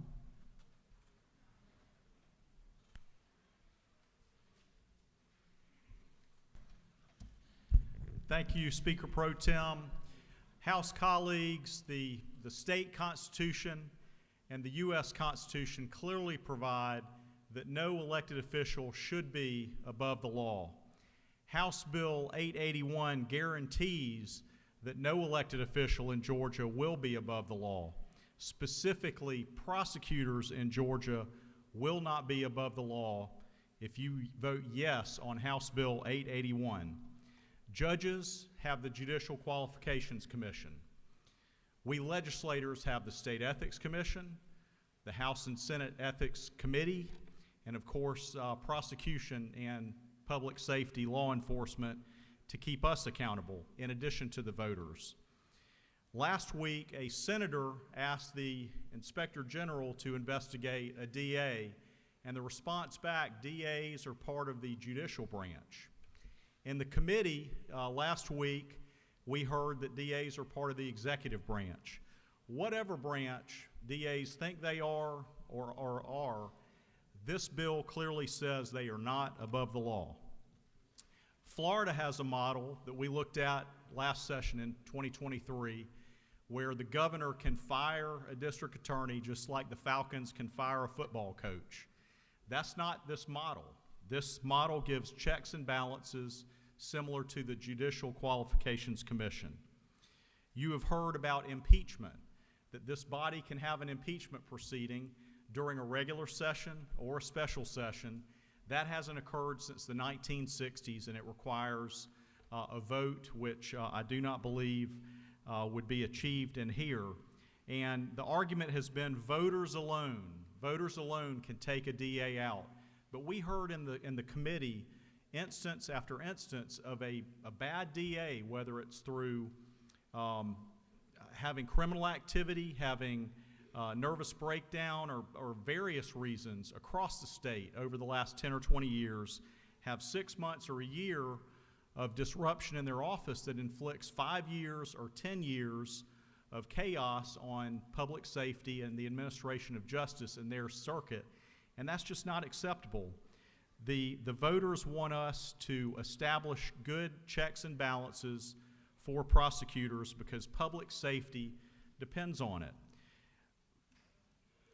What this bill says is don't ignore entire categories of laws on the books. That's not prosecutorial discretion. If you take the criminal code is that high now in Title 16. If you write off an entire category of the criminal code and nullify the hard work of this body in years past, that's not prosecutorial discretion.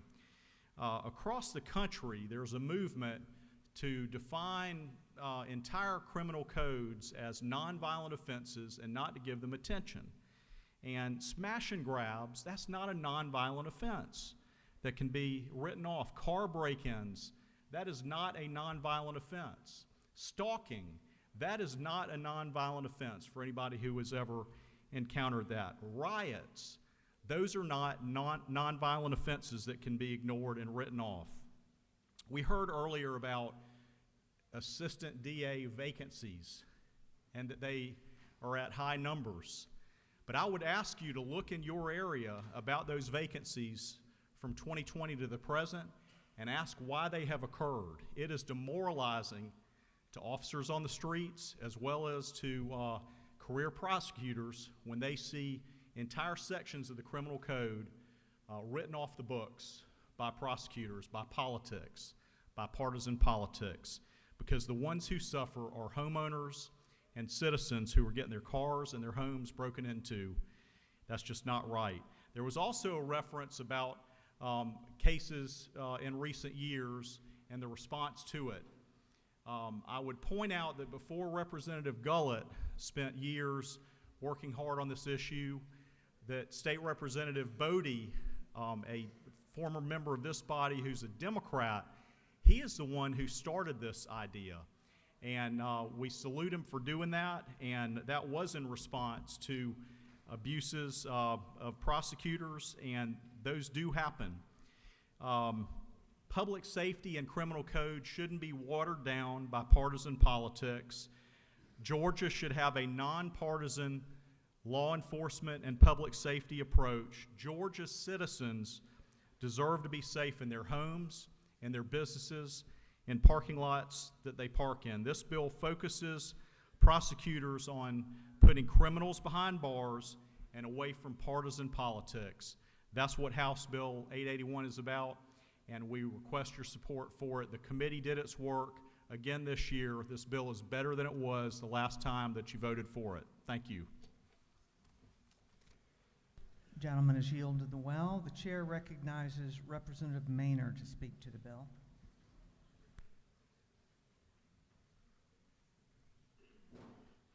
Thank you, Madam Speaker.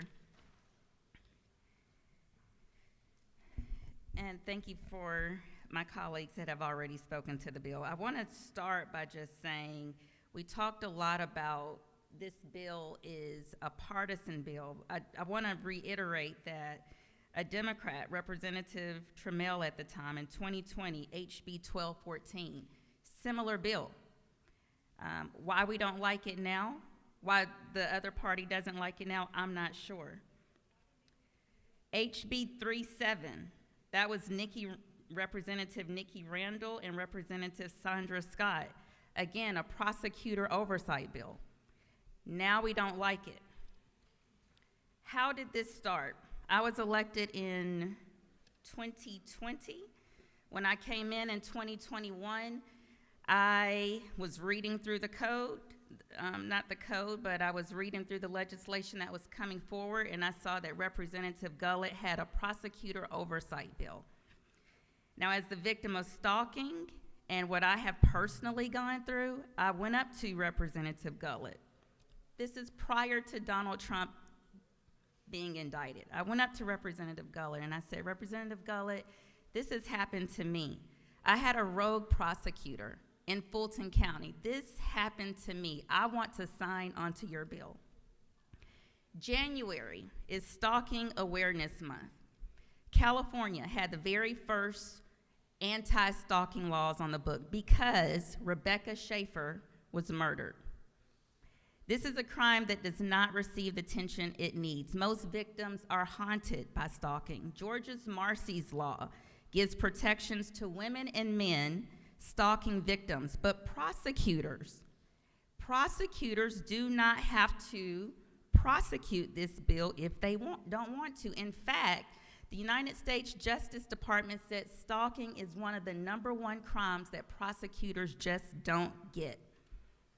Many prosecutors don't take stalking seriously, yet women die at the hands of their stalker daily.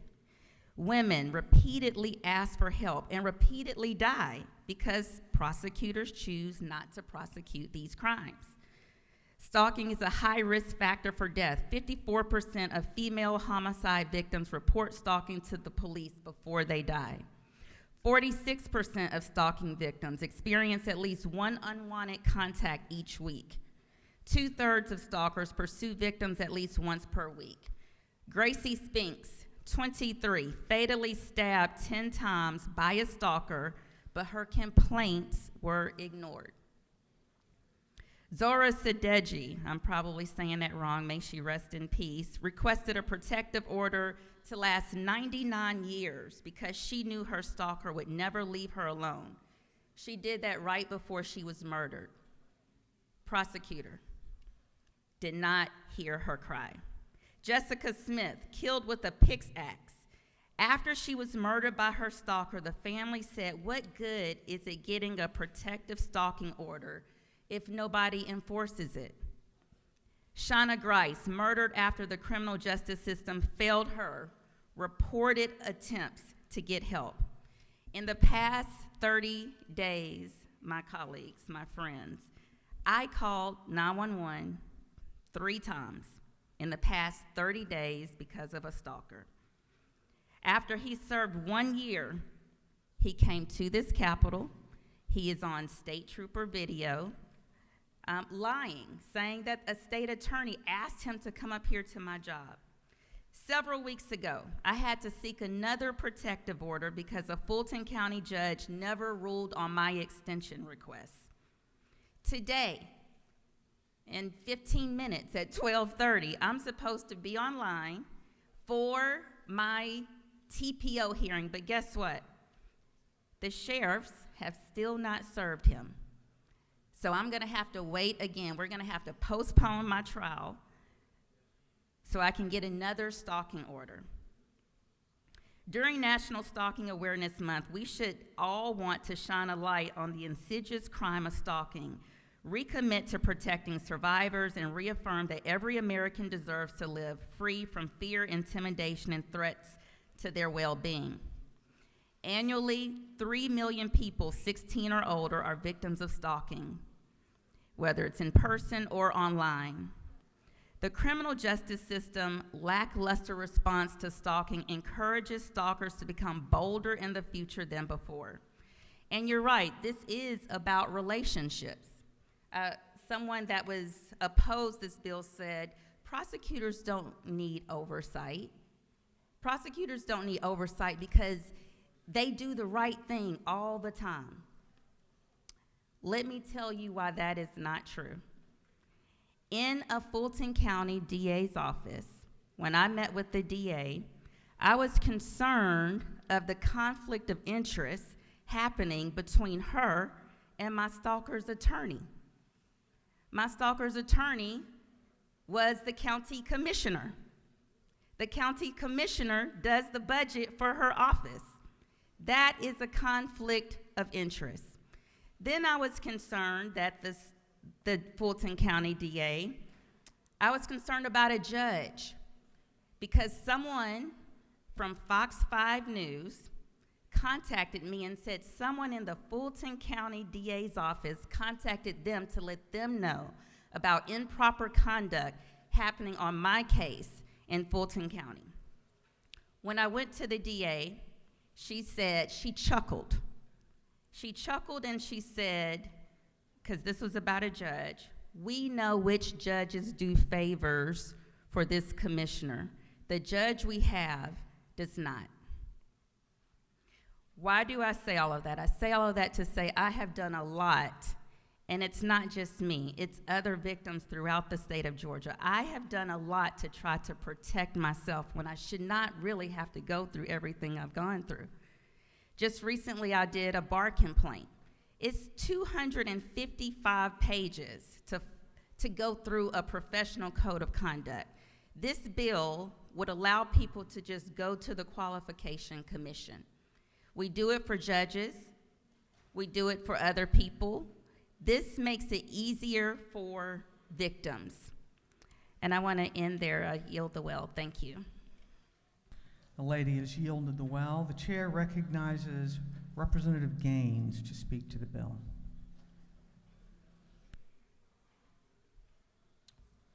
Thank you, Madam Speaker. There's a few points that I wanted to respond to that came up from the minority party's comments earlier and just respond to those. And there's so many to respond to, but I wrote down as quickly as I could some of those remarks made. Just everything from saying that the appointees to the commission ignored the PAC's recommendations and submitted the rules within 30 minutes. Well, they were given those recommendations 30 minutes before the deadline, and so they had to complete the deadline and do their job to submit the rules on time. One other was that the state Supreme Court slapped down the legislation we passed last year. That's not true. The Supreme Court had a very narrow order that this bill addresses. The Supreme Court did not slap down our bill. In fact, it was also brought up about the constitutionality of the legislation passed last year by Representative Gullett and Senator Robertson. And I want to read from the Georgia Constitution where it actually specifically outlines and contemplates legislation like we have here today. Article 6, Section 8, Paragraph 2. Any district attorney may be disciplined, removed, or involuntarily retired as provided by general law. That's what we passed last year. That's what this legislation does that gets up and moving. And that's why this legislation is so important, because we can't wait any longer. The appointees are done, the funding is there, the rules and regulations are ready to go. This bill simply gets the Prosecuting Attorneys Qualifications Commission up and running. And the reason we can't wait anymore is because if you talk to victims across this state of district attorneys who are not doing their job, you'll recognize why we can't delay this any further. I visited in my district, I know last year, I'm not going to relitigate it, but last year I went through issue after issue with my district attorney, Deborah Gonzalez, in Clark and Oconee counties. Well, just since that, we've had the first Marsy's Law violation in state history by our district attorney. Victims who are not having justice, talk to families who, I think about two cases in particular where I had the chance to talk to two fathers of young women, one whose daughter was killed in a car wreck by a drunk driver, and there was no justice for his daughter. Talked to another father whose daughter committed suicide because of lack of prosecution by our district attorney. So tell those victims across this state, and there's plenty of others, whether it's in Clark and Oconee counties or other parts of the state, tell those victims that we don't need oversight for district attorneys. They deserve to have their voice heard. They deserve to make sure that DAs are actually prosecuting the law that we pass year after year and making sure that they're doing their job. So what this bill is all about is getting that commission up and running and making sure we're looking out for victims. And I urge those in this body to vote yes. Madam Speaker, I yield the will.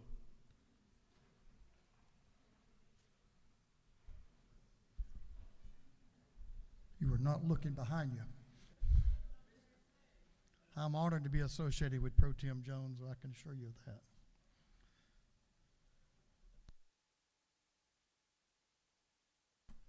That completes those speaking in favor and opposed to the bill. I want to speak to a Rule 1.3 in the rule book. The rule does allow the mention of a member's name as long as it's not done in a vindictive manner. Here's my rule.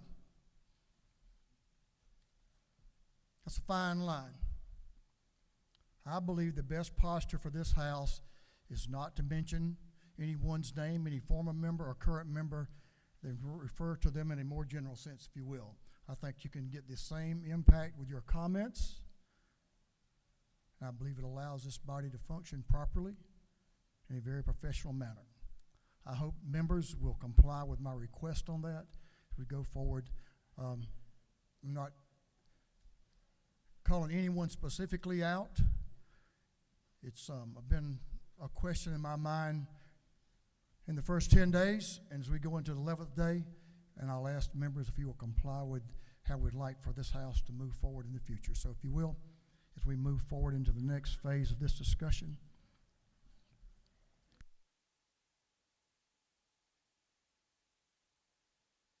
Is there any objection to the previous question being ordered? The chair hears none. The previous question is ordered. We'll move into the minority report now. We have 20 minutes for the minority report. Our first speaker will be Representative Stacey Evans. Representative Evans, you have up to 20 minutes. Thank you, Mr. Speaker. Good afternoon, colleagues. I want to step back for a second and talk about why we're here right now again. I think this is the, I don't know, 4th or 5th time I've been in the well to talk about this Prosecutorial Oversight Commission. Why we're here now is because we thought as a body, at least, in spite of all the other problems about this commission, we thought at the very least the rules that are going to be set up by this commission should be reviewed by someone. We decided that. The governor signed that. We thought it should be the Supreme Court. The Georgia Supreme Court looked at their own jurisdiction, their own oversight power. They had concerns. They said, we don't think we could do it. So what's our answer? No oversight. For a body so concerned about oversight, when the person we picked to do the oversight said they can't do it, we didn't pick a substitute overseer. We just said, we're good. Don't oversee us. Ladies and gentlemen, brief side note, I think this is the first time I've been in the well that I've had to use my reading glasses. I came here as just a baby and I've grown so mature. The other thing that is new in this bill is some discussion about, well, I'm not sure that it's new, but well, actually it is new. We've discussed how the Superior Court is going to hear the appeals if somebody doesn't like what the Oversight Commission does. And then that's going to be directly appealable to the Georgia Supreme Court. And we've heard concerns here today, and I think they're right, that the Georgia Supreme Court is probably going to tell us again they don't think they have the ability to do it. So are we going to come back again, spend more time on this to pick somebody else to have these appeals go to? Here's a change that I found really disturbing, and I just noticed it this morning as I was getting ready to come up here. The appeal's going to go to the Superior Court, where the DA has his or her job, and we've already heard concerns about the relationships there, without a jury. Again, for a group of people that are so concerned about oversight, we're going to put this appeal in the hands of one person who everybody acknowledges likely is going to have some relationship with this DA. That may be good, that may be bad for the DA, but no oversight of anyone. No jury, no voters. I heard a lot this morning about how this is about victims of crime and how we can't continue to let victims of crime not have these crimes prosecuted. Is it really that, or is it that we want different things prosecuted? Is it really this, or is it possible that this isn't even partisan, these decisions to prosecute, but that beyond a reasonable doubt, which is what a prosecutor has to prove when it takes a case before a jury, is hard? And so we hear horrendous things in the news. We hear horrendous things in our communities. But we don't have to stand in front of a judge and jury and bring that case. We don't have to worry if we have enough evidence. We don't have to worry if we can meet that very, very high standard of beyond a reasonable doubt. Is it possible that our DAs want to bring cases that they can win? Is it possible that our DAs want to bring cases that their communities want them to be spending time on? I think that's right. I want to address another thing I heard this morning, that why can't we just, and this has come up a couple of years as we've been debating this bill, judges have oversight with the JQC, why can't the prosecutors have oversight? Here we go again, ladies and gentlemen. Write it down. Not all judges are lawyers. That means not all judges are overseen by someone like the state bar. Every prosecutor is a lawyer, which means they are overseen by the state bar. And if you've been watching the news lately, you know that every prosecutor who brings a case, their conduct is overseen by the judge in that case. State bar, judges in the case. You know who else oversees elected DAs, prosecutors? The voters. If the DAs are not spending time on the crimes that the community wants to see prosecuted, they can do something about it. The oversight is there. You know, it is so easy to tell other people how to do their jobs, isn't it? I mean, don't you feel like that when you go home sometimes? Somebody's telling you, you should have done this, you should have done that, you did this wrong, you did that right. It's really easy to complain from the cheap seats. You want to pick what a DA does? Run for DA. If you don't have a law degree yet, go get one and then run for DA. How about we do our jobs? There are so many things that need addressing in our state that only we can do. Only us, no one else. Not DAs, not judges, not the federal government, not the Georgia Supreme Court, us. How about common sense gun safety legislation to address the #1 killer of our kids, our babies? Nobody else can do that in this state except us. How about healthcare legislation to make care more affordable to address the #1 reason that people file personal bankruptcy? Only we can do that. We have limited time here. Y'all know that. We're already a quarter of the way done. What have we done? What's our scorecard look like? We have a limited amount of time. Let's not spend it again trying to add oversight to a group of people that are already overseen. And consider this.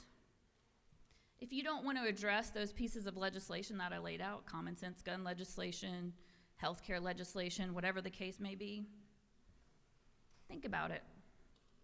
Is it in your discretion to decide what legislation you spend time on?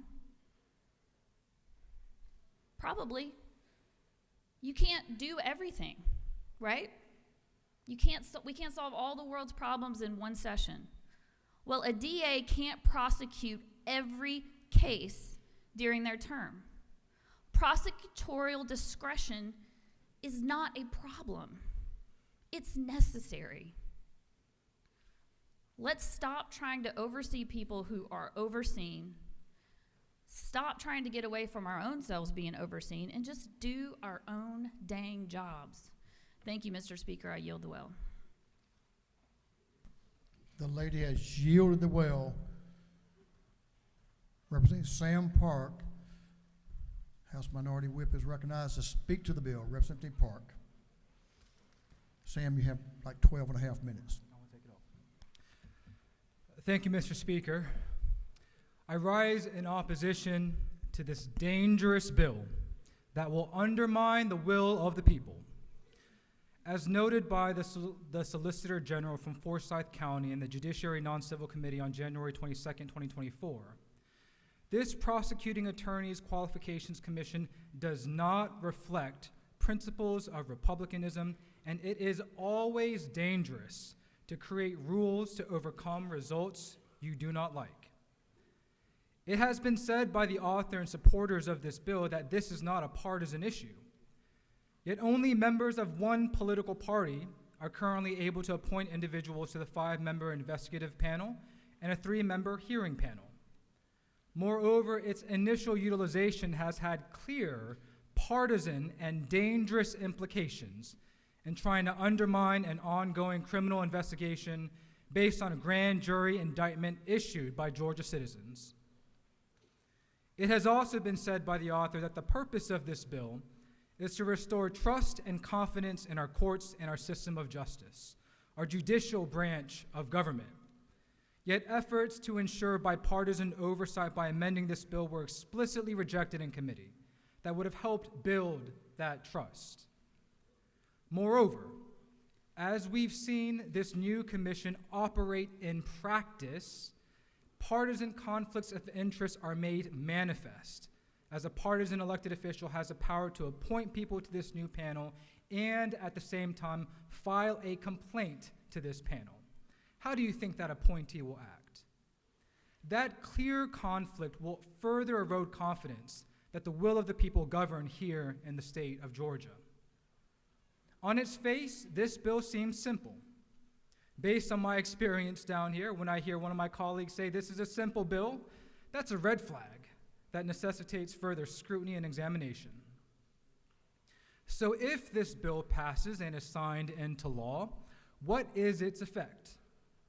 Currently, the Prosecuting Attorney's Qualifications Commission, which is currently being litigated on the grounds that it is unconstitutional, is stalled and inoperative because the Georgia Supreme Court on November 22nd, 2023, issued an order declining to take any action regarding the Commission's draft standards of conduct and rules for the Commission's governance.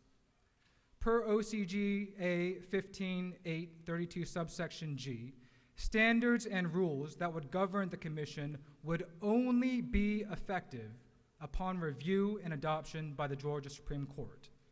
Per that very short 6-page order, if the statute, or if this bill we are voting on, mandated the Georgia Supreme Court to approve draft standards and rules, they would be required to decide whether such a provision was constitutional, and if so, the Georgia Supreme Court would comply. Rather than trying to ensure the rules and standards governing this commission would be reviewed and adopted by the Georgia Supreme Court, comprised of 9 nonpartisan justices, this bill seeks to bypass the Georgia Supreme Court altogether, as you can see on lines 15 to 16, which my other colleagues have also mentioned. Rather than nonpartisan statewide elected justices creating the standards of conduct and rules for the commission, it will be partisans appointed by partisans who create their own standards of conduct and rules for a commission that is empowered to undermine the will of Georgia voters. Furthermore, without needing approval from the Supreme Court regarding its governance, once this bill is signed into law, the Commission will be able to unilaterally proceed and have the ability to interfere and undermine an ongoing criminal investigation against Donald J. Trump. For my Republican colleagues across the aisle, I want to make it crystal clear that by voting for this bill, you are taking action to protect former President Trump from an ongoing criminal prosecution. It is unfortunate that the same partisan politicians who support this dangerous bill, who also voted for racially gerrymandered maps that prevent the people from freely electing their representatives, along with voting for legislation that impose barriers to the ballot box, are seemingly unable, or perhaps afraid, to trust the will of the people, the will of my fellow Georgians. What a sad day in Georgia, but one that makes clear the priorities of today's majority party. Partisan politics before the will of the people. The pursuit of power before bipartisan efforts to serve the people of Georgia. I appreciate the bipartisan opposition last year to the creation of this hyper-partisan, undemocratic commission, and I urge all members of this body to vote no. If you want to demonstrate that you trust the people to hold their elected officials accountable, vote no. If you want to demonstrate respect and trust in our American system of justice, and that you will not take action to undermine an ongoing criminal investigation, vote no. If you want to demonstrate allegiance to the principles of republicanism, to foundational values of liberty and inalienable individual rights, recognizing the sovereignty of the people, not partisan politicians, as a source of all authority and law, vote no. With that, thank you, Mr. Speaker. I yield the well. Gentleman has yielded the well. That completes the comments on the minority report. We'll now hear from the chair of the committee from which it came, Chairman Tyler Paul Smith, for 20 minutes as he allocates all 20 for himself or whatever his allocation may be. Chairman Smith. Thank you, Mr. Speaker. I yield a portion of my time to the Majority Whip and the gentleman from the 19th House District. Whip Burchett from down in the Waycross area is recognized to speak to the bill. Thank you, Mr. Speaker. I won't take too much time, folks. I know we're getting close to lunch. But I did want to come in here and, speak to this bill. I want to speak to the bill, but I also want to speak to some of the comments because, again, I'm sort of a one-trick pony. I like to read the bills that we put on the floor here, and this bill doesn't constitute the Oversight Commission. The Oversight Commission has already passed. We passed it last session. I know that everyone knows that in here, but it appears as though they don't. My colleagues on the other side and good friends and very impassioned speeches spoke to the underlying bill, Senate Bill 92. That bill is long gone and past. This bill simply is a correction, and to speak to that correction, first off, I want to say many of our folks that came in here and gave a speech mentioned the fact that we shouldn't tell people how to do their jobs. Well, folks, we're the policymakers. That is exactly what we do. We draft the laws to tell them how to do their jobs. That is what we do. So that I want to make sure that we're clear on that. I think everybody knows that, but that's what we do here. We draft the laws that people adhere to when they're doing their job. And my very good friend parks next to me there in the chamber, in the parking lot. He says that we, the majority party, somehow supporting this bill is intertwined with the support of gerrymandering of our districts. Well, I think we've seen that the courts have sided with this chamber, right? Sided with us. And I would just direct my friend to look to the courts and their opinions. We are doing what is right. We're doing the good work of the people of Georgia. So we're policymakers, one. And where do we derive our authority? We derive our authority from the Constitution. The Constitution, folks, Georgia Constitution, and it's already been read once, and I'm not going to go after my good friend, the Vice Chairman, for reading it out, but I want to read it again because it bears repeating. Discipline, removal, and involuntary retirement of district attorneys. Any district attorney may be disciplined, removed, or involuntarily retired as provided by general law. So us policymakers, the legislature, we passed in Senate Bill 92 a provision that constructed an oversight commission. And what that oversight commission does is investigate and then discipline any attorneys, district attorneys. We're adhering to the construct of our Constitution. Right here it says it plain as day by general law.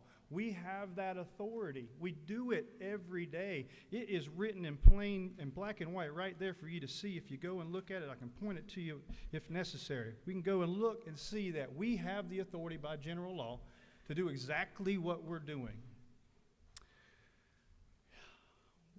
And I'm not a good speaker as some of folks in here, and one of my good friends from South Georgia, he mentioned the fact that we had an awful case down on the coast that we recall in Ahmaud Arbery. Well, one thing that is enlightening is that members of the minority party put forth House Bill 1214. Guess what House Bill 1214 is? It was all minority party signers and the leader of the minority party at the time. It is this bill. It is Senate Bill 92. It is almost exactly the same bill. The same provisions for appointments from the governor, same provision for appointments from the speaker, same provision for appointments from the lieutenant governor. The only thing was it was so hastily put together that it still had references to the JQC over there. It was just basically the same language, and that's essentially what we're doing here, what we've already done. We're just fixing something. Now to the Supreme Court. What the Supreme Court said, I think they, gave us a wink. They're saying, what branch is the district attorneys in? They're in the judicial branch. They are in the judicial branch. I know there's some court cases out there contending whether they are or not. Well, what the Supreme Court said was our bill, Senate Bill 92, required that they approve the rules. They may approve the rules. We didn't mandate. They may approve the rules. Well, they looked at it and they said, well, this may be an overreach on our part. If we jump into what clearly is delineated for the legislature to discipline DAs, if we approve those rules, then we're jumping over into another branch of government. We are going beyond what the Constitution says we can do. So they said, we're going to refrain from that. We're not going to go and reach into somebody else's ball game and make a determination of what should and shouldn't happen. They gave us a wink, and that's what we're doing. We're fixing that. We're striking that provision. The commission is ready to go to work. We've passed it out of the Senate. We're hopefully going to pass it here today, and I'm hoping that you all will support it. The Supreme Court told us they cannot approve the rules. We're striking the rules. This is as simple as that, folks. We're not creating this commission. The commission is already there. They're ready to go to work. Let's just pass this bill and strike this one provision out.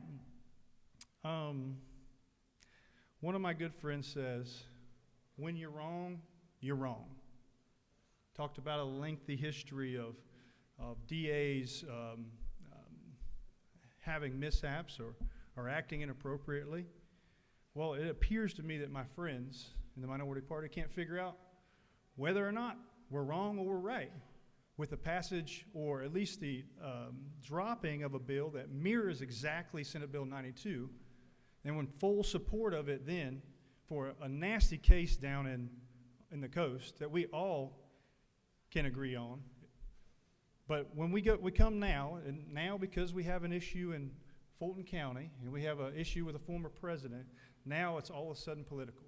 It was supported 2020, but not supported 2024.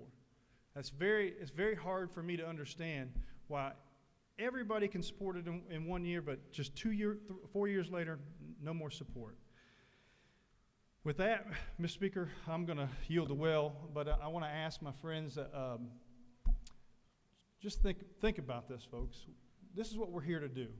And there was a ton of testimony about, you know, the changing of power and the ability for, you know, the appointments to change. But the fact of the matter is, listen, if the structure of the House and the Senate change, every bill can be rewritten. Every law can be rewritten, period.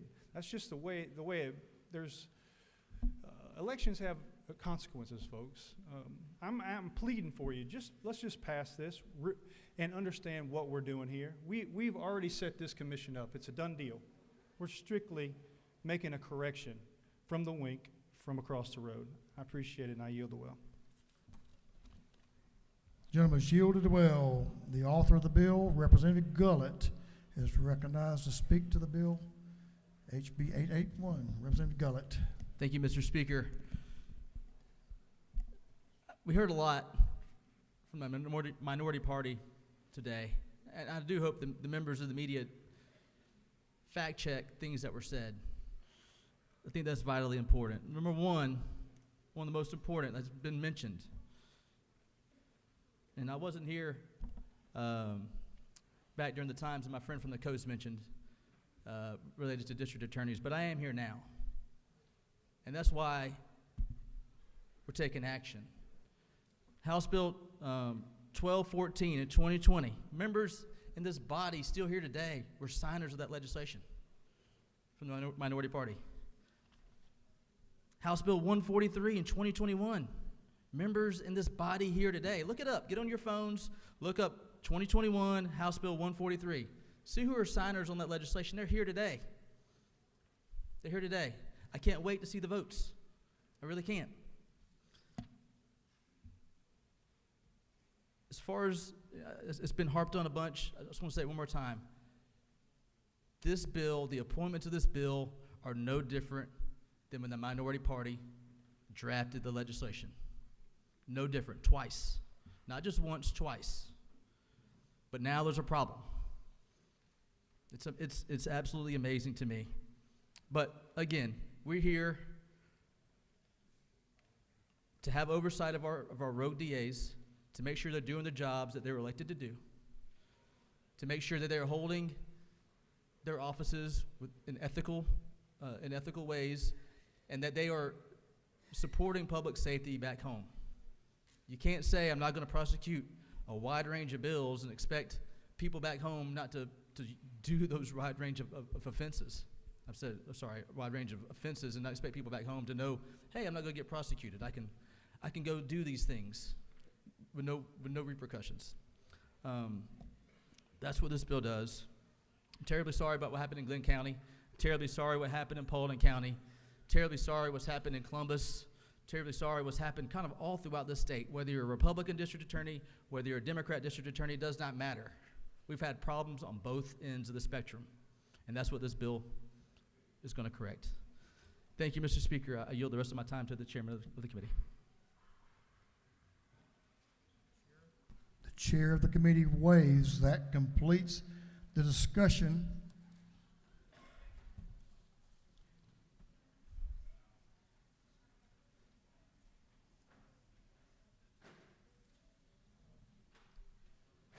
That completes our discussion on HB 881. We've heard a thorough debate at this point in time. Is there any objection to adopting the committee's substitute? Chair hears none. The committee's substitute is adopted. Is there any objection to agreeing to the report of the committee, which was favorable to the passage of the bill? Chair hears none. The report of the committee is agreed to. Shall this bill now pass? All in favor of the passage of the bill will vote yes. All those opposed will vote no, and the clerk will unlock the machine.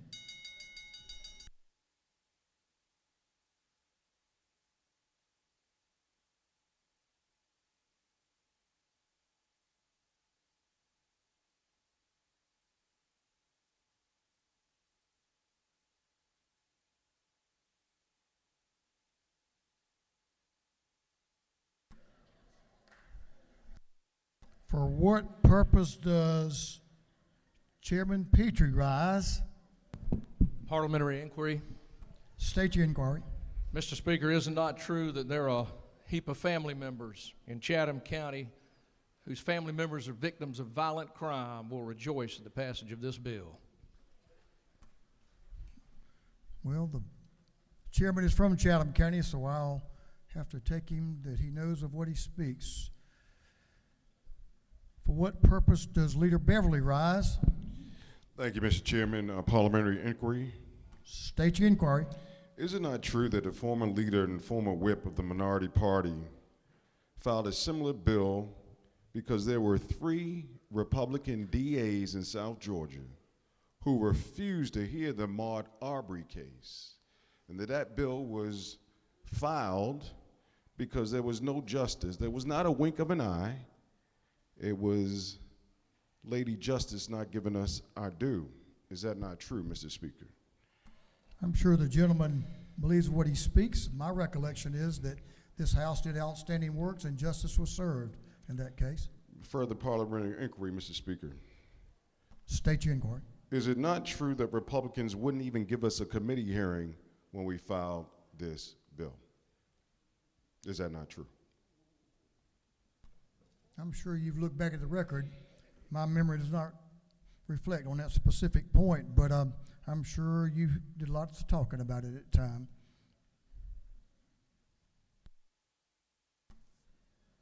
For what purpose does Representative Chairman Saines rise? Parliamentary inquiry. State your inquiry.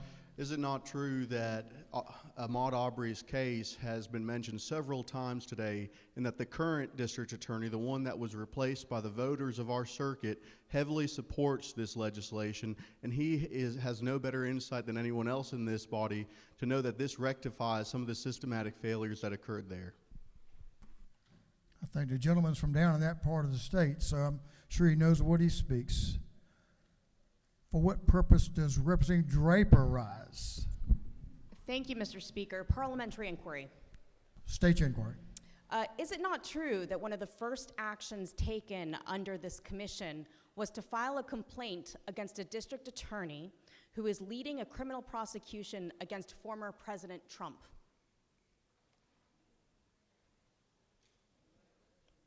I'll have to go back and look at the record on that one. But I'm sure the lady believes what she speaks. Thank you, Mr. Speaker.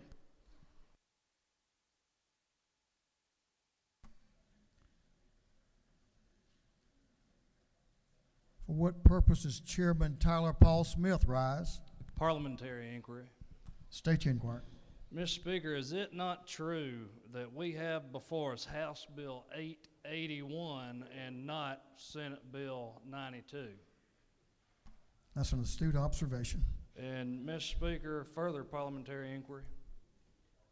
State your inquiry.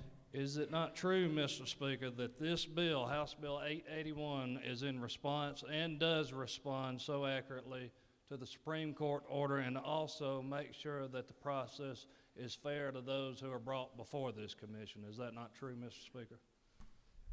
Well, Mr. Chairman, as a learned counsel and someone who heard this bill in your committee, I'm sure you thoroughly vetted this issue, so it does comply. So we appreciate your work. For what purpose does Whip Park rise? Parliamentary inquiry. State your inquiry, sir. Is it not true that SB 92 has been repeatedly referenced because that Oversight Prosecutorial Commission has been stalled and is currently inoperative because the Supreme Court declined to approve the rules in which this bill will reactivate and allow that commission to proceed? Is that not true, Mr. Speaker? I'm sure part of that's true, Mr. Whip, but I think the learned chairman that sits to your right just made a statement along those lines. For what purpose does Representative Miller rise? Parliamentary inquiry. State your inquiry. Mr. Speaker, is it not true that HB 881 does not provide a right to appeal to the Georgia Court of Appeals for a prosecutor who is disciplined or removed? Sure, the lady has a strong opinion and strong facts about her situation. She believes that. Further inquiry. State your inquiry. Is it not true, Mr. Speaker, that HB 881 does also not confer jurisdiction on the Georgia Supreme Court to hear the case of a prosecutor who is disciplined or removed. I'm sure the lady has her reading of the legislation, but I'll go back to my point. I think it's been thoroughly vetted in committee to comply with the Constitution and laws of this state, and every member of this House will have an opportunity to, as they have now, show their vote on this. We have two more that I'm going to take. I'll hear from Representative Aden Sanye for a question. For what purpose Thank you. does Representative Rise? Thank you, Mr. Speaker. Is it not true that this bill... Is this a parliamentary inquiry, sir? Parliamentary inquiry. State your inquiry. Is it not true that this bill that we're voting on today is politically motivated? I don't know of many things we do in this place that aren't politically motivated, sir. But I think what we've heard is there's been a thorough vetting on both sides of the aisle, and the chairman's made his statement on what he listened to. One more inquiry, Mr. Speaker. State your inquiry. All right. Is it not true that by moving forward with this bill, members are setting a wrong precedent that might end up biting in the foot down the years? I'm sure the gentleman believes that, and that's what his vote will reflect. Wow, we have no more parliamentary inquiries, so have all members voted? If so, the clerk will lock the machine. On the passage of HB 881, the yeas are 95, the nays are 75. The bill, having received the requisite constitutional majority, is therefore passed. Mr. Clerk, will you read the caption to a group of privileged resolutions? Honoring the life and memory of Colette Lewis Gunby. Honoring the life and memory of Cameron Jackson. Honoring the legacy of Zach and Camilla Hubert. Recognizing and commending Samira Fazili for her public policy work on economic, industrial, and supply chain issues. Recognizing the 2024 Bernard Rustin Audre Lorde Breakfast. Recognizing and commending Dr. Saeed Rashan Naim for his academic impact on the students of Georgia. Commending Dr. Juanita Bynum. Commending Palmer Williams Jr., recognizing February 2024 as American Heart Month in Macon-Bibb County. Recognizing and commending Brunswick Kiwanis upon its 100th anniversary. Recognizing and commending Georgia State University Legislative Health Policy Certificate Program and Advanced Health Policy Institute. Commending the Atlanta Jewish Film Festival and recognizing its 24th year. Congratulating the Perry High School Panthers football team for winning the 2023 GHSA Class 4A State Football Championship. Recognizing and commending Tony Guerrero. Recognizing and commending the Dam Doan. Recognizing May 5th to 11th, 2024 as Tardive Dyskinesia Awareness Week. Recognizing Hemophilia of Georgia and for other purposes. That completes the reading of the privileged resolutions. Is there an objection to adopting the privileged resolutions? Chair hears none, and the resolutions are adopted. We're going to move on to afternoon orders in just a moment. We're going to take care of a couple of bills, a couple of issues that recommit a couple of bills. So, for what purpose does Representative Anderson rise?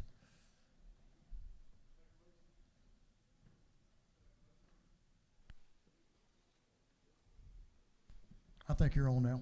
Okay. Thank you, Mr. Speaker. To make a motion? State your motion. Mr. Speaker, I move that House Bill 813 be recommitted from Rules to Governmental Affairs. Both chairs agree.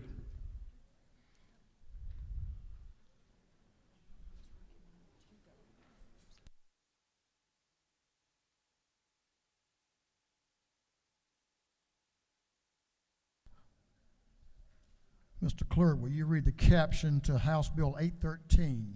House Bill 813 be titled an act to amend Chapter 31 and Title 36 of the Official Code of Georgia Annotated relating to incorporation of municipal corporations.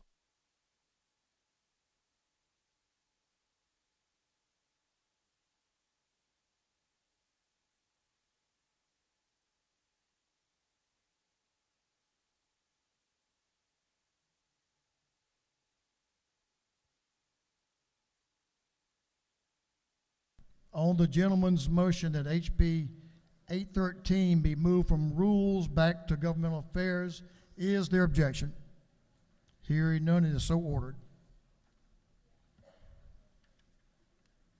For what purpose does Chairman Todd Jones rise? To make a motion, State your motion. I move that House Bill 986 be moved from the Committee on Governmental Affairs to the Committee on Technology and Infrastructure. Both chairmen are in agreement. Mr. Clerk, will you read the caption? House Bill 986 to be entitled an act to amend Chapter 2 of Title 21 of the Official Code of Georgia Annotated relating to elections and primaries generally. On the gentleman's motion that HB 986 be withdrawn from the Governmental Affairs Committee and recommitted to the Technology, Infrastructure, and Innovation Committee, is there objection? Hearing none, it is so ordered.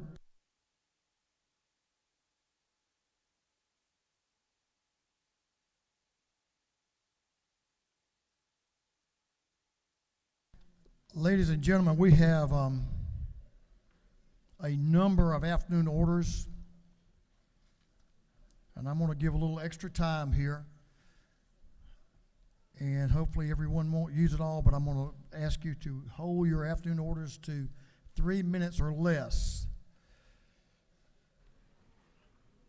Before I recognize Chairman Hitchens and Chairman Collins, and I guess Chairman Lumsden as well, if you'll be ready, and Leader Estration, I want to make you aware that our own Chairman, Matt Dubnik, his father-in-law, his dear wife, Katie, her father, Jim Mathis, passed last night. So let's keep that family in our prayers as well. So I've been through a lot in the last few years, and I know they'll appreciate your thoughts and your prayers being offered up for them.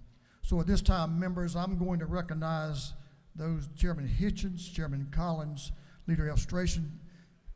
Members, if you'll join me in standing. Thank you, Mr. Speaker. I think everybody here realizes today that last night we lost one of Georgia's finest.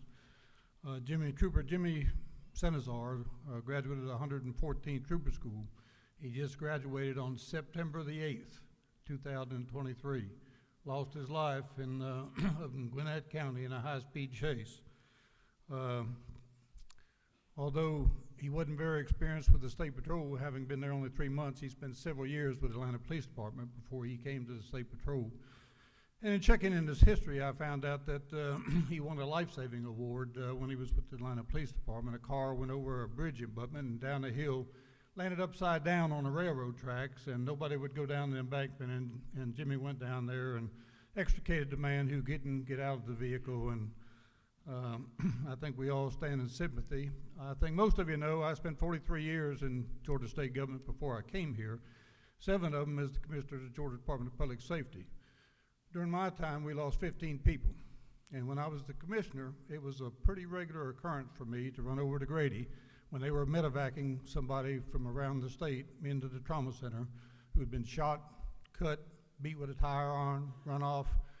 It's a dangerous job, and this is the 3rd law enforcement officer we've been up here for this year, and we haven't got to February yet.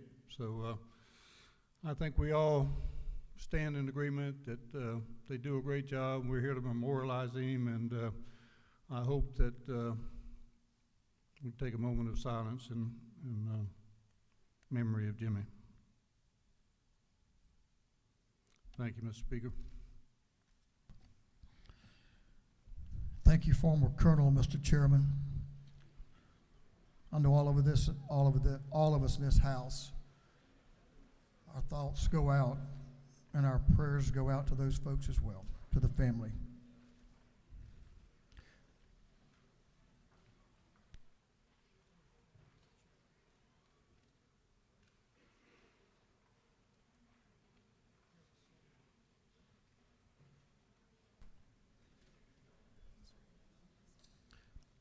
Representative Montahan, you're recognized for an afternoon order. Members, give the gentleman in the well your attention. He has a remembrance.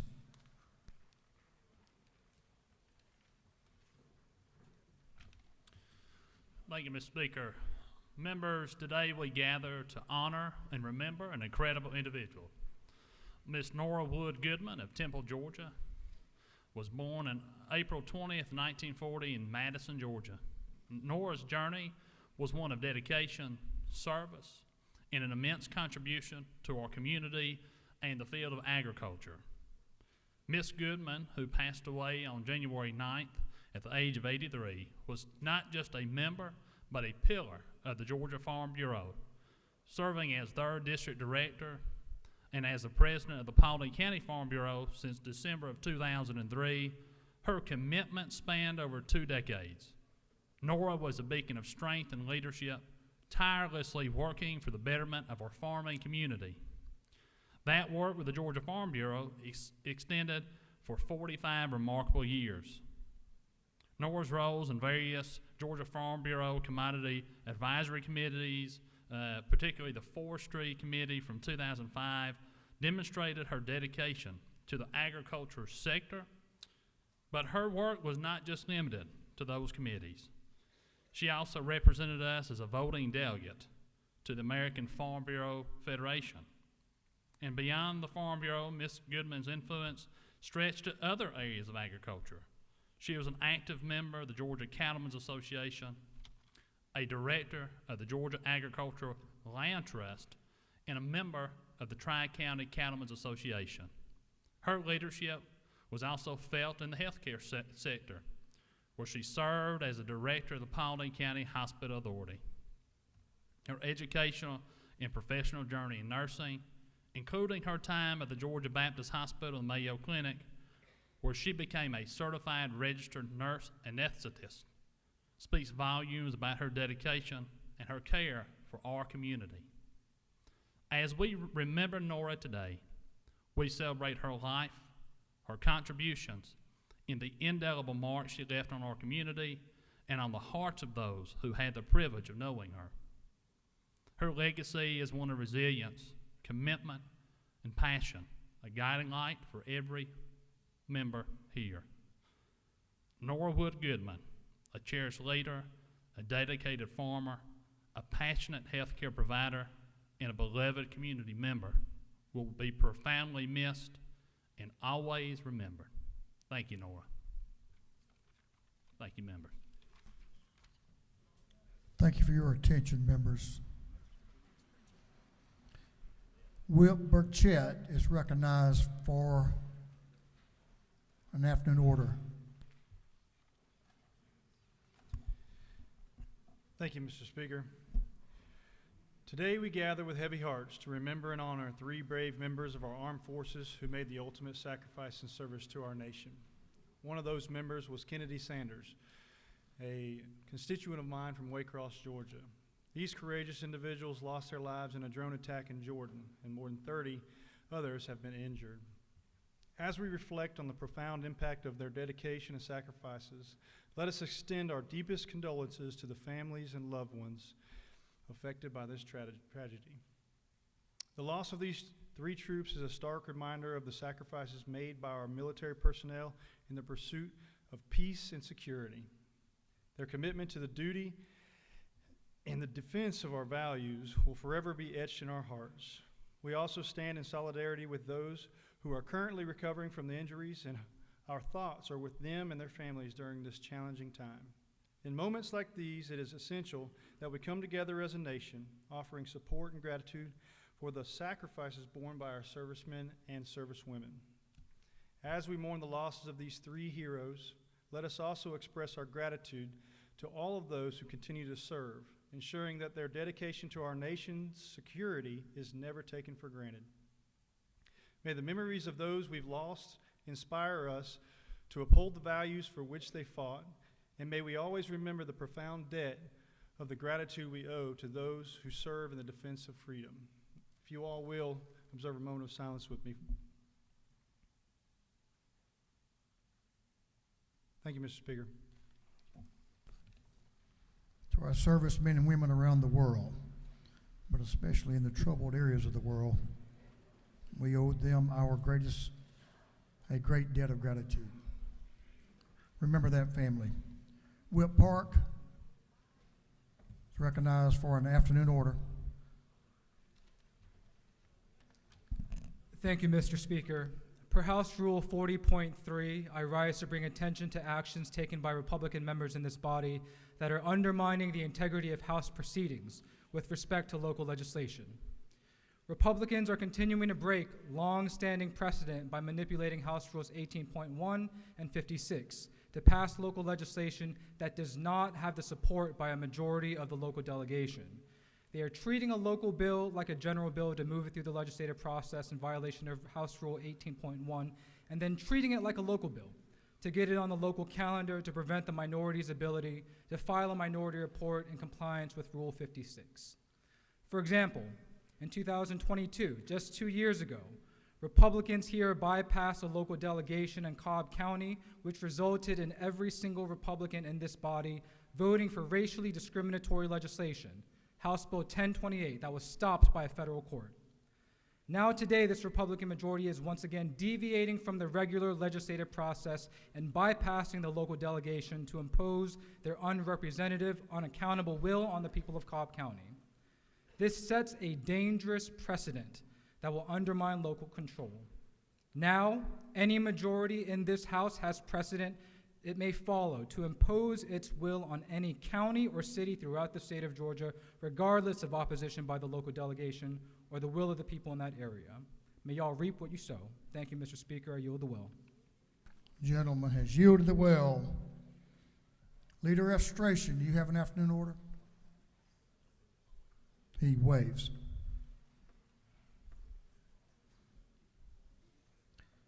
Representative Kendrick. Oh, excuse me, I'm sorry. My bad. Representative Reeves. Maybe your group's gone, but you certainly need to recognize them. Thank you, Mr. Speaker. House colleagues, if you saw the second largest group here today, it was the Tamil community here in Atlanta. They were here at the Capitol through Dr. Indra Krishnan, who is on the State Board of Healthcare Workforce and faithfully serves as a doctor of the day here at the Capitol. He's a gastroenterologist in Gwinnett County. The Tamil community, they are in India, Sri Lanka, and other countries. They are 100 million people strong. They have a culture that is over 3,000 years old with culture and language, and they are keeping that moving forward here in Georgia through a school in Forsyth County. There is a Christian church in my area in the Tamil community that has reaped what is sown by the Apostle Thomas, who traveled to India back 2,000 years ago, and the good news has come back to Georgia through the Tamil community in Gwinnett County. So let's salute them for 3,000 years of heritage that they are here. They're celebrating Ponga, which is the equivalent of Thanksgiving in their culture. They are thankful to be at the People's House today. Thank you, Tamil community. Gentleman's yielded well. Thank you, sir. 3,000 years, that's pretty cool. Chairman Petrie, recognized for an afternoon order.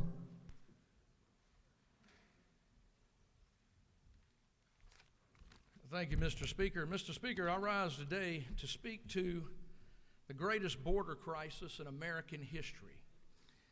10 million illegal border crossers have entered the United States since Joe Biden was inaugurated 3 short years ago. 10 million in 3 years. That is more than individually the population of 41 U.S. states, and almost as many people illegally entering in 3 years as the population of this state. In December alone, just a month ago, over 300,000 people were allowed into the country illegally. That's more than the population of Chatham County, where I live in Savannah. The Biden administration's policies have most benefited criminal aliens. And this administration has gutted our nation's immigration enforcement system with no concern for public safety. I'm going to give you some examples of that.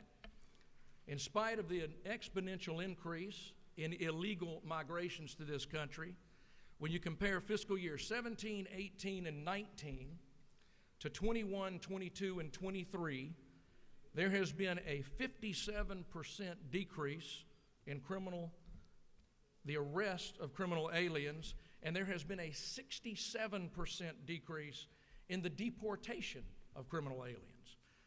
The Biden administration's claims that somehow its policies are designed to focus on the criminal aliens in this country are demonstrably false. Tens of thousands of criminal aliens live in communities all across this country, and the Biden administration has no concern for public safety or for national security. So finally, to my colleagues, I want you to be aware of something, and I'm going to put some information on your desk tomorrow. Today, in Georgia state prisons, today, right now, not including jails, in state prisons alone, there are 1,579 criminal aliens in our state prisons with ICE detainers alone. 241 child molesters illegally here who molested Georgia children. 182 murderers in our state prison illegally here who murdered Georgia citizens. 179 rapists illegally here who've raped Georgia people, Georgia women. 116 aggravated child molesters, and the list goes on and on. I'll put it on your desk tomorrow. My friends, this issue affects all Georgians and all Americans, and this administration is abandoning its duty, and they are ignoring this issue, and it's time that that changes. Thank you, Mr. Speaker. I yield the well. Thank you, Mr. Chairman. He's yielded the well. Representative Willis. There she comes. Recognized for an afternoon order, Representative Inga Willis.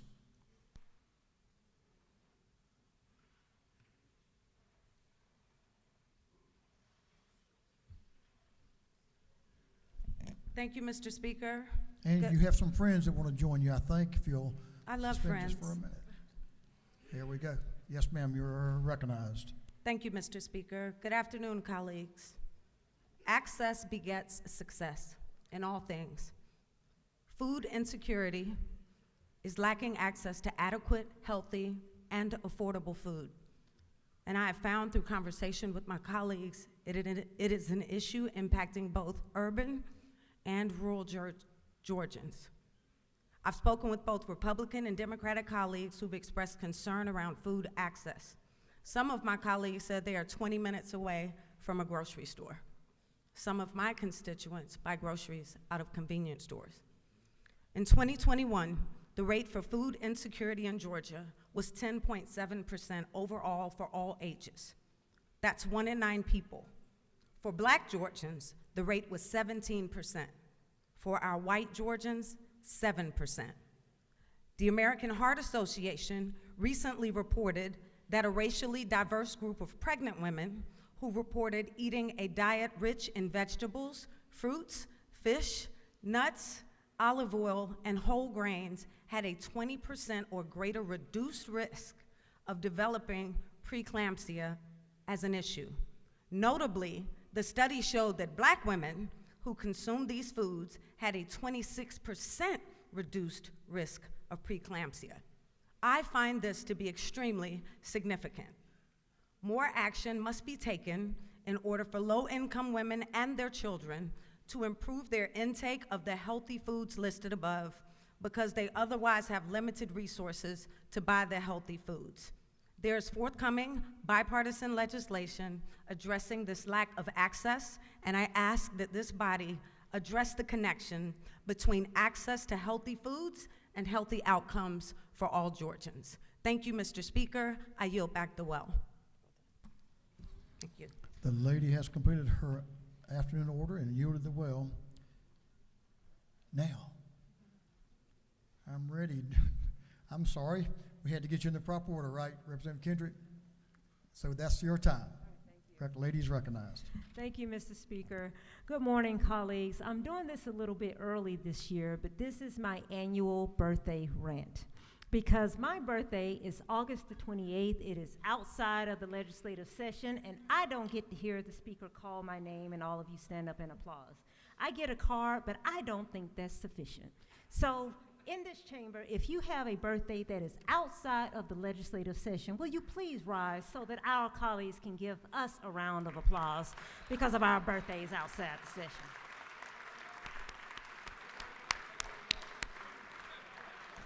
Thank you, Mr. Speaker. I yield the will. I'd have give you about 10 or 15 minutes if I'd known that's what you're going to do for all of us. Because a bunch of us in that category, I guarantee you. Thank you, Representative. And happy birthday.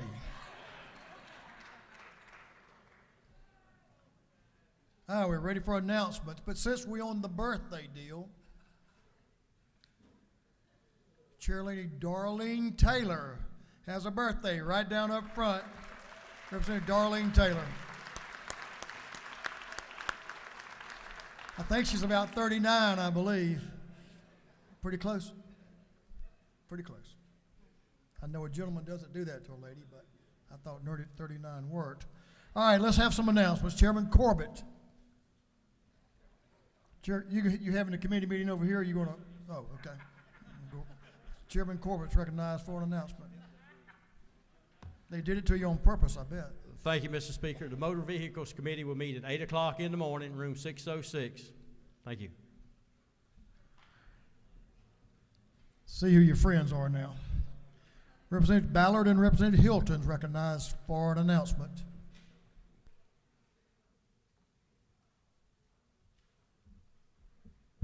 Thank you, Mr. Speaker. The House Education Subcommittee on Policy will be meeting upon adjournment in CLOB 506. The House Subcommittee on Curriculum will meet immediately following Chairman Hilton's meeting. 506. Representative Tran is recognized for an announcement.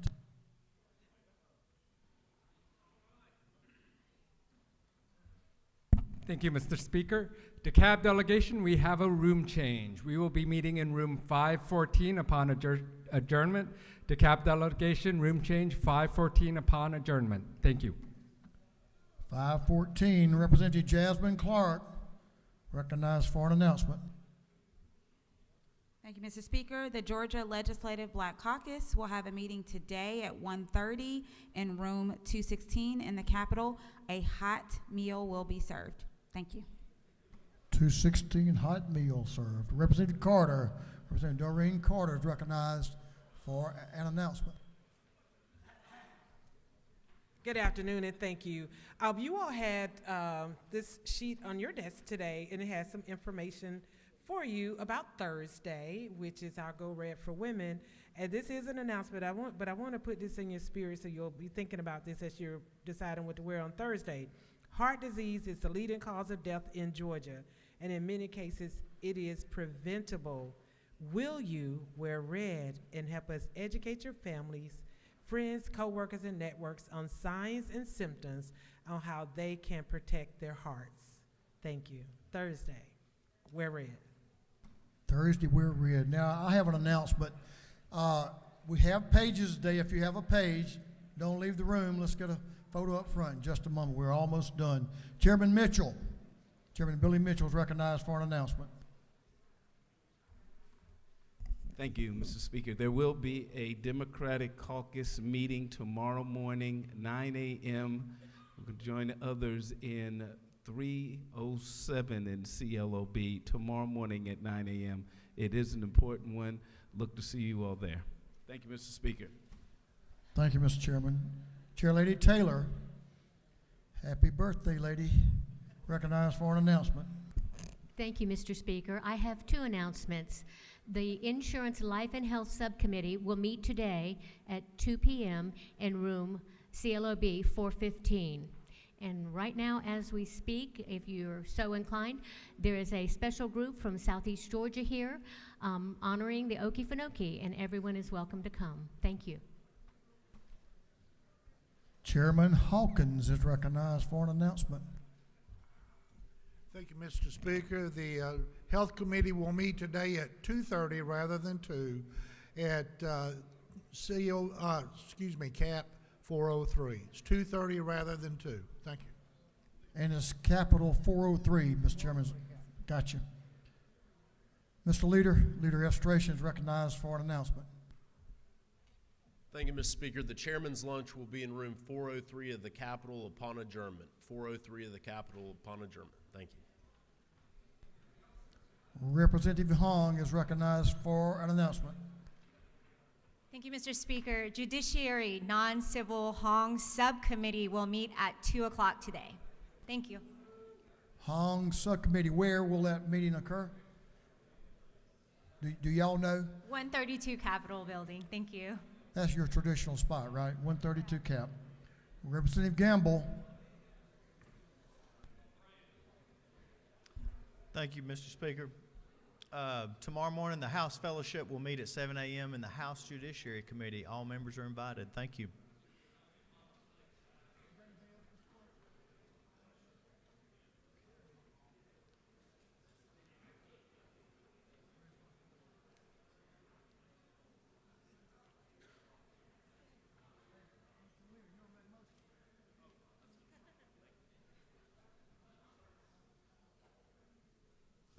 The Majority Leader of this House is recognized for a motion. Thank you, Mr. Speaker. I move that this House stand adjourned until 10 a.m. on Tuesday, January 30th, 2024. Boy, the month's almost over. On the motion of the Majority Leader that this House stand adjourned until 10 a.m. Tuesday, January the 24th, 2024. All those in favor say aye. All those in favor say aye. All those opposed say no. Yep, the ayes have it. We're adjourned.